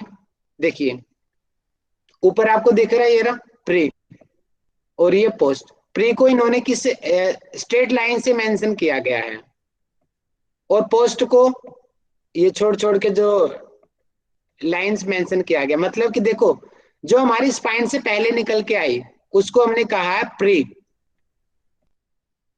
Pre ganglionic fibre. इसमें प्री बड़ी होगी, देखो यहां से लेकर के ये इतनी बड़ी प्री होगी। ठीक है, क्लियर।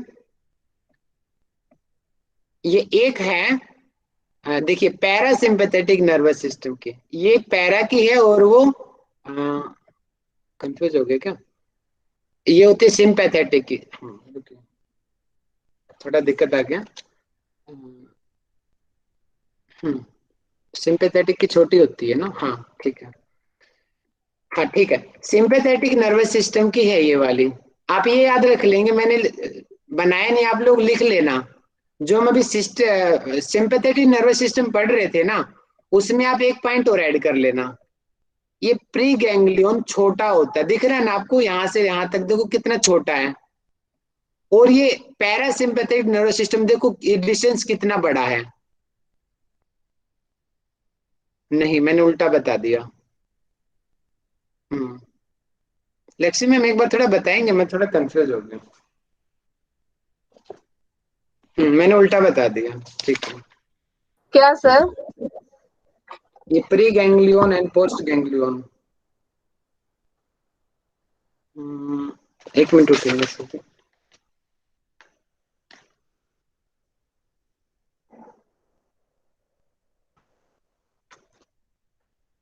क्या था इसमें, आपको याद नहीं आ रहा लेक्सी मैम? सर क्वेश्चन एक बार बता दीजिए। जो हमारा सिंपैथेटिक नर्वस सिस्टम है और पैरासिम्पैथेटिक नर्वस सिस्टम है, उसमें प्री एंड पोस्ट गैंग्लियन।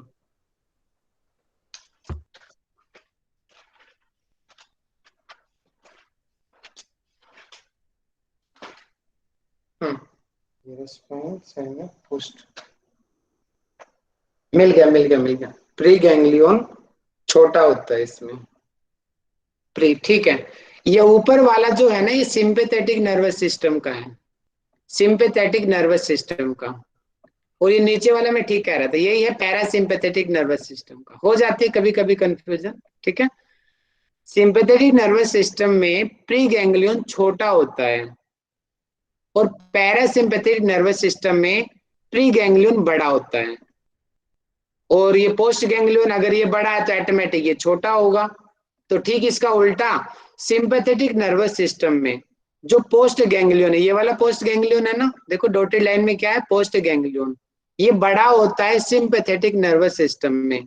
और पैरासिम्पैथेटिक नर्वस सिस्टम में ये छोटा होता है। छोटा, ये डायरेक्ट देखो ऑर्गन के पास में आ गई है ये, और ये ऑर्गन से बहुत दूर है। ठीक है, वैसे इतना ही बहुत है, इससे ज्यादा मत पढ़ना, कंफ्यूज हो जाओगे आप। इतना मुझे इंपॉर्टेंट लगा इसलिए मैंने इस पॉइंट को ले लिया आपके लिए। एक खाली आप न्यूरोट्रांसमीटर, खाली बस आप ये देख लेना, जैसे कि मैंने भी जंक्शन की तरह बताया ना आपको, ये कि जैसे जंक्शन है, ये जम्मू कश्मीर से ट्रेन आई, हरियाणा से ट्रेन आई, उत्तर प्रदेश से, ये जंक्शन है, यहाँ फिर चेंज हुआ। ठीक इसी प्रकार का जंक्शन एक आप इस तरीके से यहाँ पे समझिए कि जो जैसे कि जंक्शन तो नहीं है, यहाँ पे समझिए एक जो न्यूरॉन से दूसरे न्यूरॉन के अंदर जो मैसेज जैसे जाता है। देखिए ये वाली जो है एक न्यूरॉन की सेल हो गई, अब ये वाली दूसरी न्यूरॉन की सेल हो गई, ये इसके डेंड्राइट्स होंगे, यहाँ पे इसके साइनेप्सिस तक पहुंच गए। अब वो जाते कैसे, देखिए इस तरीके से दिख रहा है ना कि उसके देखो यहाँ से सेंट्रीफ्यूगल फोर्स जो इम्पल्सन आया, इम्पल्सन फिर वो यहाँ से निकले आयंस, और फिर वो अगली सेल्स में गए, यहाँ से फिर वो अगली सेल्स में जाएंगे। इस प्रकार वो धीरे धीरे करके जहां पे उनको जाना होगा चले जाएंगे वो मैसेज। तो यानी कि जो मैसेज का जो ट्रांसमिशन होना है उसको हम न्यूरो ट्रांसमीटर कहते हैं, न्यूरो ट्रांसमीटर, ठीक है। यानी कि जब एक न्यूरॉन की सेल के साइनेपेटिक नोड से जो इम्पल्सेज दूसरी सेल के डेंड्राइट्स में जो जाते हैं, ट्रांसफर होते हैं, उसको न्यूरो ट्रांसमीटर कहते हैं। बस, इससे ज्यादा और पेपर में नहीं आएगा, मैंने पहले ही आपको इतना एडवांस पढ़ा दिया है। और हाँ, ये एक अलग से प्लेक्सिस है, ये ज्यादा जरूरी नहीं है, बस खाली आप नजर निकाल लीजिए। ऑटोनोमिक, ये हमारे ऑटोनोमिक नर्वस सिस्टम में होते हैं। पहले वाले जो प्लेक्सिस पढ़े थे ना हमने, वो सेंट्रल नर्वस सिस्टम के थे। ये वाले जो प्लेक्सिस हमने पढ़े थे ना, चक्रों वाले, ये सेंट्रल नर्वस सिस्टम के थे। सीएनएस जो हमारे ब्रेन और स्पाइनल कॉर्ड होता है जिसमें। और ये जो प्लेक्सिस हैं ये ऑटोनोमिक नर्वस सिस्टम के हैं। ये अलग अलग होंगे, जैसे कि यहाँ पे मैं दिखाता हूँ, इसमें कोई लिखा होगा, ये रहा, देखो कार्डियल प्लेक्सिस दिख रहा है ना आपको, कितनी दूर जाके यहाँ जाके बन रहा है प्लेक्स। सिलिक प्लेक्सिस, ये देखो कितनी दूर जाके, वर्टिब्रा तो देखो यहाँ पे है, ऑर्गन लीवर के पास कहाँ जाके बन रहा है, इतनी दूर जाके बन रहा है ये दूर जाके बनते हैं। और जो सीएनएस वाले होते हैं वो बीच में होते हैं लगभग। तो इसलिए हम चक्रों को जो सामान्य मुख्य चक्र हम उनको मानते हैं, जो हमारे सेंट्रल नर्वस सिस्टम के अंतर्गत जो प्लेक्सिस बनते हैं। और इसको हम बोलते हैं, जैसे आपने पढ़ा होगा ना, चक्र भी बहुत होते हैं, छोटे मोटे, छोटे 1 इंच का चक्र, 2 इंच का चक्र, वो ये साइड में दाएं बाएं जा करके जहां पे जो हमारे नर्व्स के गुच्छे बनेंगे, ये ऑटोनोमिक नर्वस सिस्टम के अंतर्गत आते हैं। कुछ के नाम मैंने लिख दिए हैं, इसके अलावा और भी होते हैं, लेकिन वो इतना जरूरी नहीं है, हमारे पेपर में नहीं आता। तो आप बस खाली इतना जान लीजिए, होते हैं ये प्लेक्सिस, बाकी जगह पर भी होते हैं। खाली ये प्रधान 6 या 7 चक्र मानते हैं, लेकिन इसके अलावा भी लगभग 300-400 चक्र होते हैं हमारे शरीर में। तो यहाँ पे हो गया हमारा टॉपिक कंप्लीट। आप सभी को बहुत बहुत बधाई, नर्वस सिस्टम हमारा कंप्लीट हो चुका है। किसी को कुछ समस्या हुई हो तो आप बता सकते हो। सर मैं कुछ पूछना था। बहुत अच्छा सेशन रहा राम जी। अभी जो आप बता रहे 300-400 जो होते हैं उनको हम मरवा पॉइंट भी बोलते हैं, जो एक्यूप्रेशर थेरेपी होता है, एक्यूप्रेशर पॉइंट्स भी वही है। जी माइक में चल लीजिए। मर्म चिकित्सा होती है, और जैसे कि जो हम एक्यूप्रेशर के द्वारा हम बोलते हैं ना कि मैसेज आता है, वो इन्हीं नर्व्स के थ्रू जाता है। जब आपको इनका ज्ञान होएगा तब भी आप वो थेरेपी अच्छे से कर पाओगे। जी बिल्कुल। जी राहुल सर, मेरे को ये पूछना था कि आपने बताया था कि जो डिप्रेशन का मरीज होता है उसका पैरासिम्पैथेटिक सिस्टम वर्क करता है, और सर अभी आपने बताया कि डिप्रेशन का मरीज नहीं आती तो उसका फिर पैरासिम्पैथेटिक कौन होगा, तो उसको आनी चाहिए। फिर समझ नहीं पा रहा हूँ राजेश जी, आप क्या कह रहे हो? इनकी आवाज क्लियर नहीं आ रही है। हेलो, कोई समझ आ पाया हो तो बता दो मुझे, क्या कह रहे हैं राजेश जी? नहीं समझ आ रहा, बहुत वॉइस ब्रेक है। अभी आ रही है? राजेश जी आप मैसेज कर दो, पढ़ के बाकी लोग सुना देंगे आपका काम। बाकी किसी और का डाउट हो तो बताइए।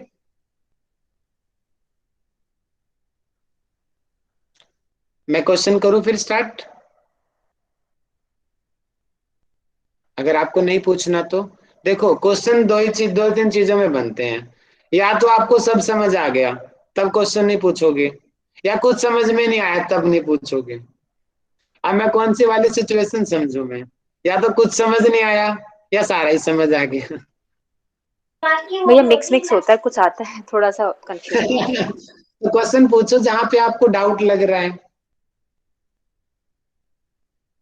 घबराते क्यों आप लोग? घबराते बहुत तो क्वेश्चन पूछने से। नहीं भैया हाँ, ऐसा बोलो। कुछ नहीं। हाँ राजेश जी बोलो, ठीक हो गया आपका माइक? जी सर। बोलिए।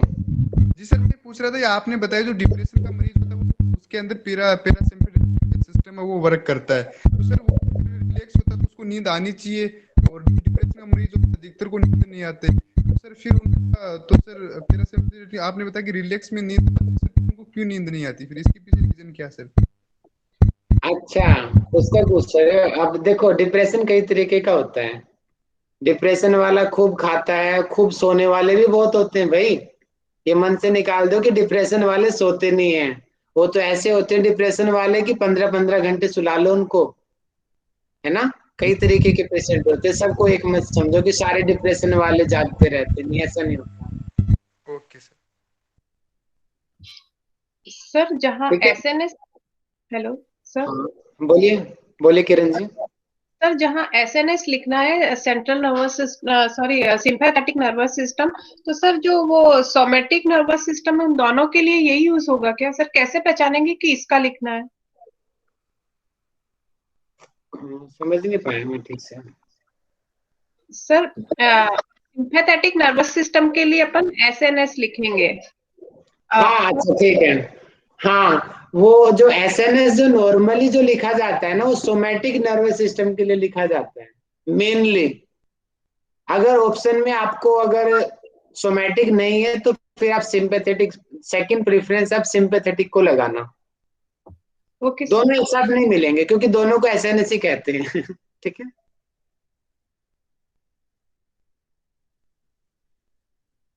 तो अब मैं क्वेश्चनिंग स्टार्ट करता हूँ। 10 मिनट हम क्वेश्चनिंग कर लेते हैं। आज मैंने बहुत टाइम ले लिया आपका, लेकिन अच्छी बात ये है कि हमारा इतना बड़ा टॉपिक कंप्लीट हो गया और योग के साथ जोड़ते हुए कंप्लीट हुआ है। खाली टॉपिक नहीं, योग के भी आपके बहुत सारे डाउट्स क्लियर हुए होंगे एक्सरसाइज के, है ना।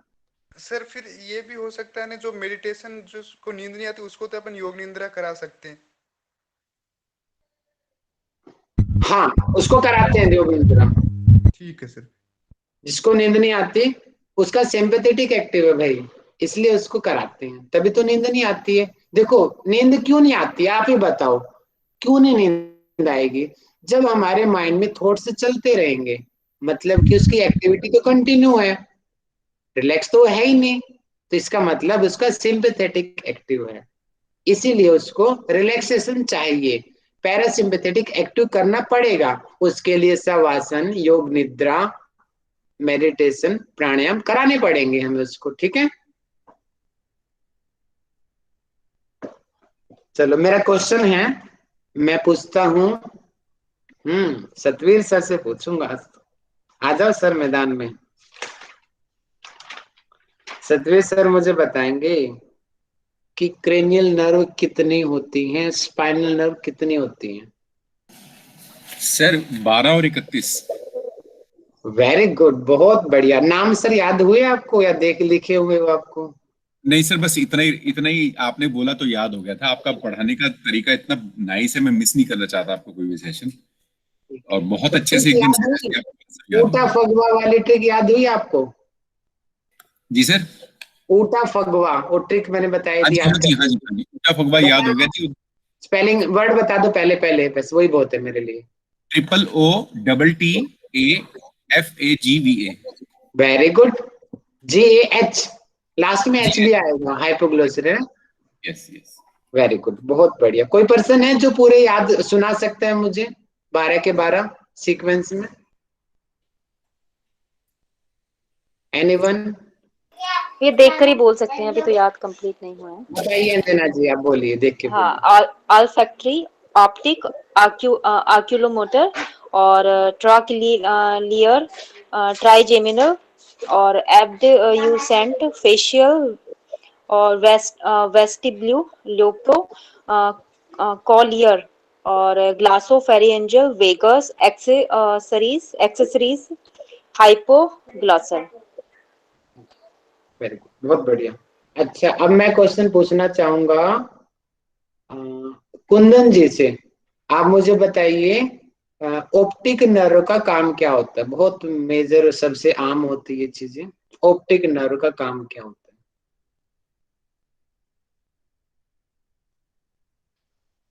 है? कुंदन जी।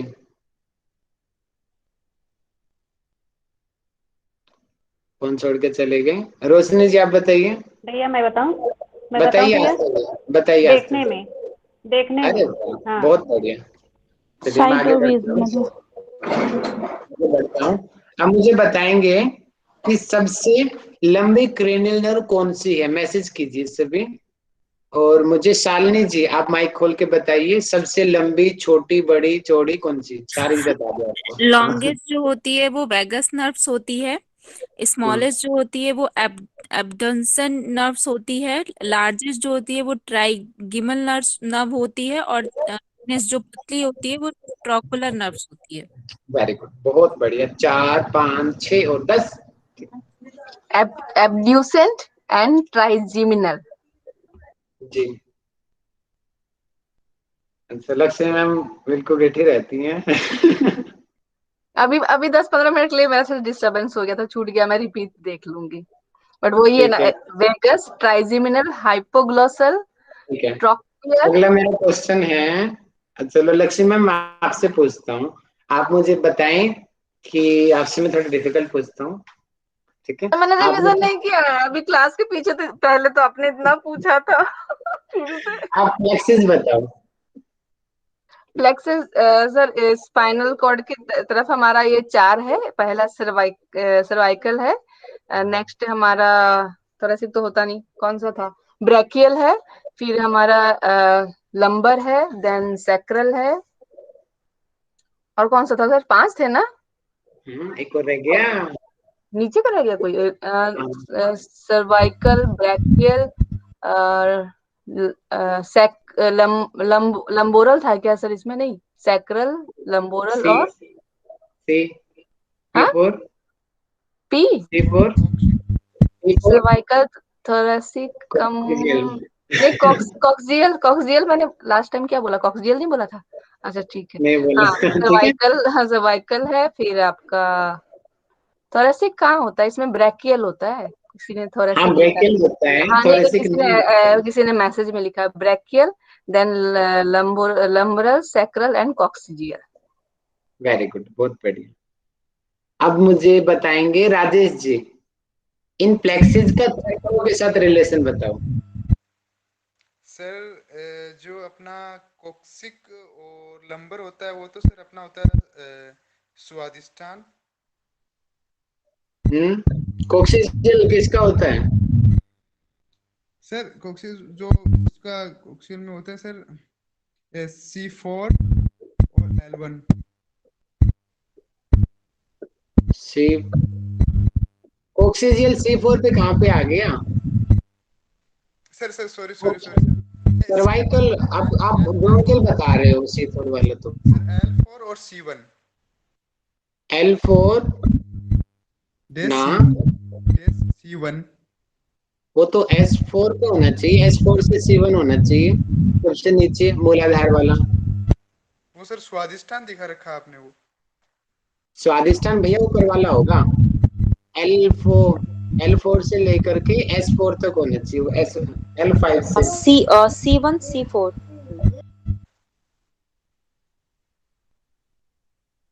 सर सर ये दोबारा रिपीट करना पड़ेगा मेरे को सर, मैंने केवल किया था, मेरी एक ही लगी थी क्लास के अंदर याद। कोई बात नहीं, कोई बात नहीं।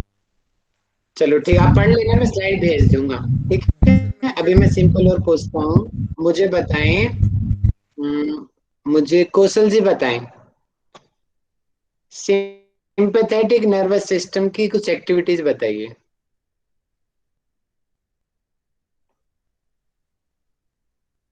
सिंपैथेटिक और पारासिम्पैथेटिक दो होता है। सिंपैथेटिक में शरीर में गर्मी आती है, मतलब हाई बीपी हो जाना, और जो जैसे कि मसल्स का टूटना, टिश्यूज का टूटना होता है, मतलब जो एक्टिविटी वाले जितने काम होते हैं वो सिंपैथेटिक नर्वस सिस्टम में होते हैं। इसमें सूर्यभेदी प्राणायाम भी इससे जुड़ा हुआ है, और अनुलोम विलोम जब करते हैं तो मन शांत हो जाता है, तो वो सिंपैथेटिक नर्वस सिस्टम है। पैरासिम्पैथेटिक नर्वस सिस्टम, सिंपैथेटिक में हमारा वजन कम होता है और पैरासिम्पैथेटिक में बढ़ता है। वेरी गुड, बहुत बढ़िया, बहुत अच्छा बताया आपने। और अब अगला मैं पूछना चाहूंगा, मुझे बताएंगी रश्मि जी, आप मुझे बताना, सिंपैथेटिक नर्वस सिस्टम और पैरासिम्पैथेटिक नर्वस सिस्टम किसके पार्ट हैं, किसके अंतर्गत आते हैं?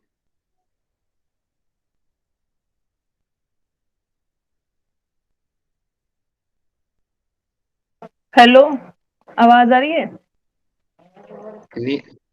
जी बताइए। आ रही है बोलिए। अच्छा, ऑटोनोमिक नर्वस सिस्टम के पार्ट हैं सिंपैथेटिक और पैरासिम्पैथेटिक नर्वस सिस्टम। बहुत बढ़िया, बहुत अच्छा बताया आपने। अब मैं थोड़ा सा डिफिकल्ट क्वेश्चन पूछना चाहूंगा। डिफिकल्ट किससे पूछूं यहाँ पे? शालिनी जी आ जाओ सामने। शालिनी जी आप मुझे गैंग्लियन बताओ।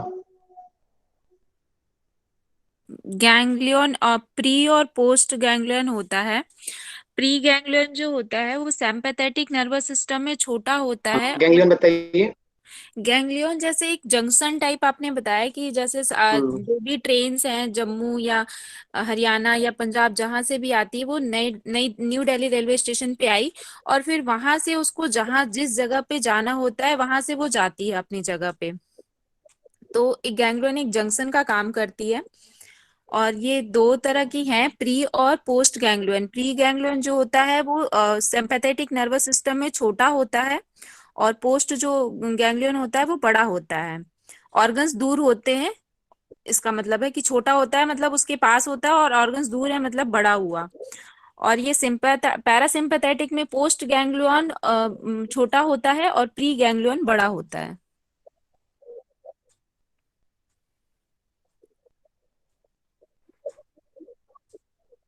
कि हमारे स्पाइन के जस्ट साथ में लगता कौन सा होता है? प्री होता है पोस्ट होता है? जस्ट स्पाइन से लगता हुआ। स्पाइन से लगता हुआ प्री होता है। वेरी गुड, बहुत बढ़िया, परफेक्ट आंसर दिया आपने, बहुत बढ़िया। तो अब अगला मेरा क्वेश्चन है, मुझे बताएंगे कौन है यहाँ पे? और रोशनी जी, जी आप सर, मुझे इजी वाला प्लीज। स्पाइनल नर्व्स की संख्या बता दो। ठीक है, सिंपल है, देखो कितना सिंपल है। संख्या पूछ रहा हूँ आपसे। 12, अभी सतवीर सर ने बताया भी था। अरे सारा पानी सतवीर सर की 31, मेहनत खराब 31, 31 सर, 31 और 12 सर ने बताया था, इतना याद है गिना दो बस कैसे थोड़ा हुई सा। वो, गिना दो। हाँ जी सर। अच्छा, सतवीर सर ही बताएंगे। सतवीर सर गिना दो 31 कैसे हुई।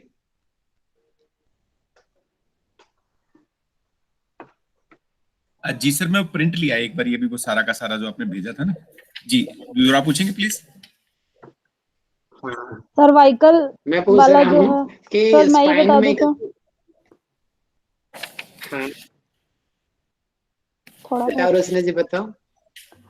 सर एक आपने 5 पार्ट्स बताए थे जिसमें बोलो बोलो बोलो, बाकी लोग वेट कर रहे हैं। सर्वाइकल स्पाइनल था, और दूसरा था थेरोटिक, और तीसरा लंबर, और चौथा था स्काइरल, और एक था कोके करके कुछ था सर, नाम मुझे याद नहीं आ रहा। कोक्सीजियल, कोई बात नहीं, कॉक्सी पता तो हो गया ना। गैरल। उच्चारण हाँ हो जाएगा धीरे धीरे से। हाँ जी सर, कोक्सीजियल, कॉक्सीगोनल। ठीक है, वो तो थोरेसिक है वो, ठीक है। बहुत जी बढ़िया। इस प्रकार 31 जोड़ी हाँ। स्पाइनल नर्व्स निकलती हैं। अब मैं थोड़ा सा डिफिकल्ट क्वेश्चन पूछना चाहूंगा अंजना जी से। आप मुझे बताएंगे स्पाइनल नर्व्स के बारे में, और अपने आप से जितना आप जानते हो बता दो कि उनके हॉर्न क्या है, उनकी आगे वाली सेंसरी मोटर क्या कहाँ से निकलती है, आप बता दो। कौन सा भैया, स्पाइनल या फिर कौन सा पूछ रहे थे आप? Final final. अभी 31 जो थे 8 जोड़ी जी जी। सर्वाइकल, हाँ 8 जोड़ी जो होता है वो सर्वाइकल होता है और 12 जोड़ी थोरेसिक में होते हैं। 5 जो पेयर होता है वो लंबर में होता है, और एक और 5 होता है वो सैक्रल में होता है, और एक जोड़ा कॉक्सियल तंत्रिका। तो मेरा क्वेश्चन ये है अंजना जी, ये सारी सेंसरी होती हैं या सारी की सारी मोटर होती हैं या मिक्स होती हैं, क्या होती हैं, आप मुझे बताइए स्पाइनल। इतना तो भैया अभी नहीं समझ आ रहा है, काफी सारा ये सारा डीप में नहीं पढ़ा है अभी। अच्छा, सेंसरी और मोटर नर्व में अंतर क्या होता है अंजना जी? सेंसरी नर्व और सेंसरी मोटर नर्व में अंतर बता दीजिए। सेंसरी जो होती है वो संवेदी होती है, एक संवेदनात्मक जो संवेदी चीजों को लेके जाती है, और जो मोटर होती है वो प्रेरक होती है। ठीक है, तो अपने आप से सामने आएंगे। ये जो मैंने क्वेश्चन में पूछना चाह रहा हूँ उसका आंसर कौन करेगा? सर मैं। जी रोशनी जी भैया कीजिए। बताइए रोशनी जी। हाँ प्रेरणा जी बता रही हैं, बताओ प्रेरणा जी, चलो।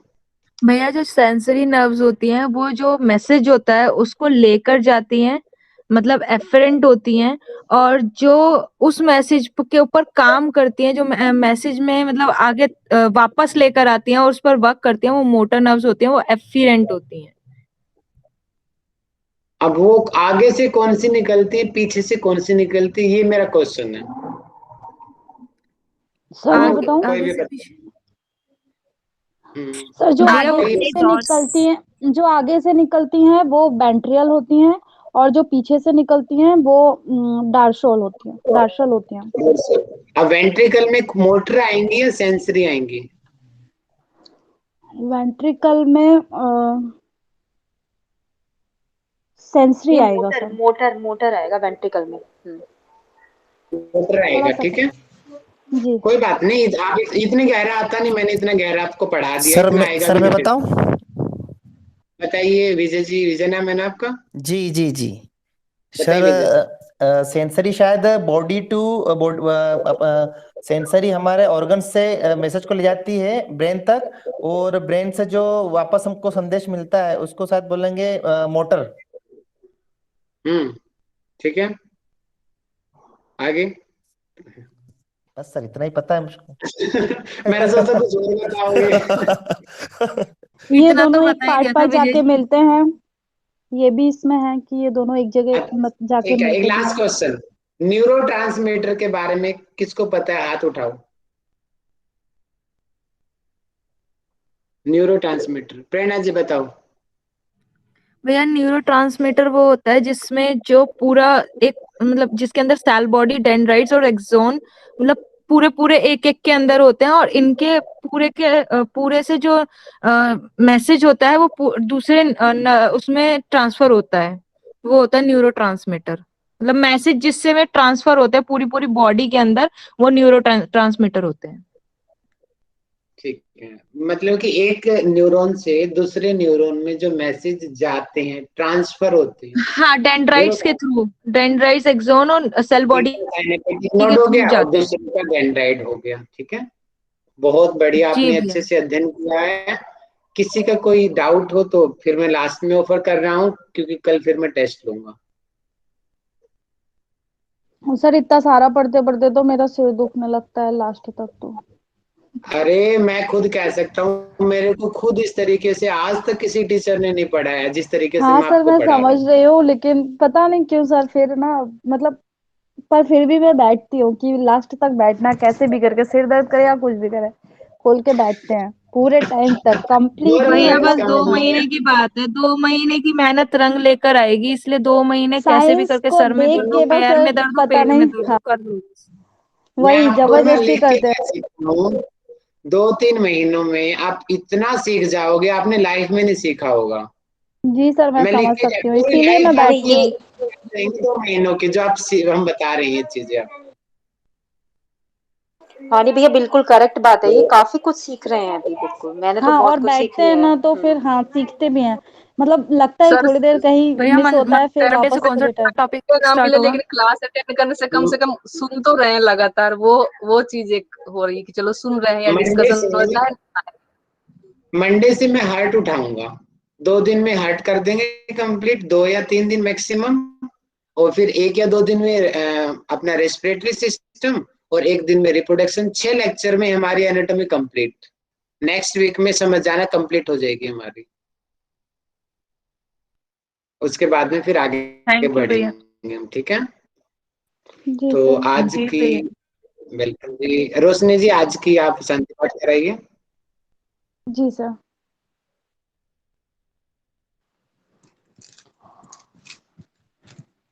सभी कमर गर्दन सीधा करके सुखासन में बैठेंगे और मेरे साथ ओम का उच्चारण करेंगे।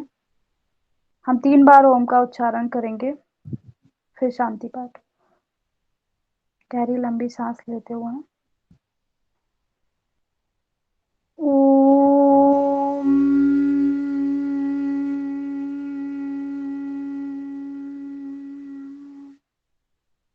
फिर गहरी लंबी सांस,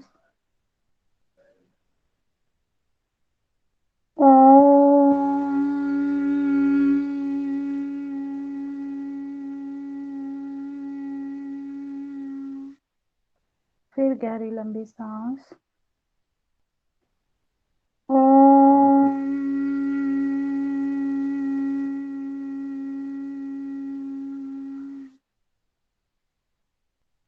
फिर गहरी लंबी सांस। ओम शांति शांति शांति। धीरे से आंखें खुलेंगे, हाथों को मलते हुए आंखों पर लगाएंगे। नमस्ते सर। नमस्ते जी, थैंक यू सो मच रोशनी जी। तो कक्षा संपन्न होती है, आप जा सकते हैं। किसी को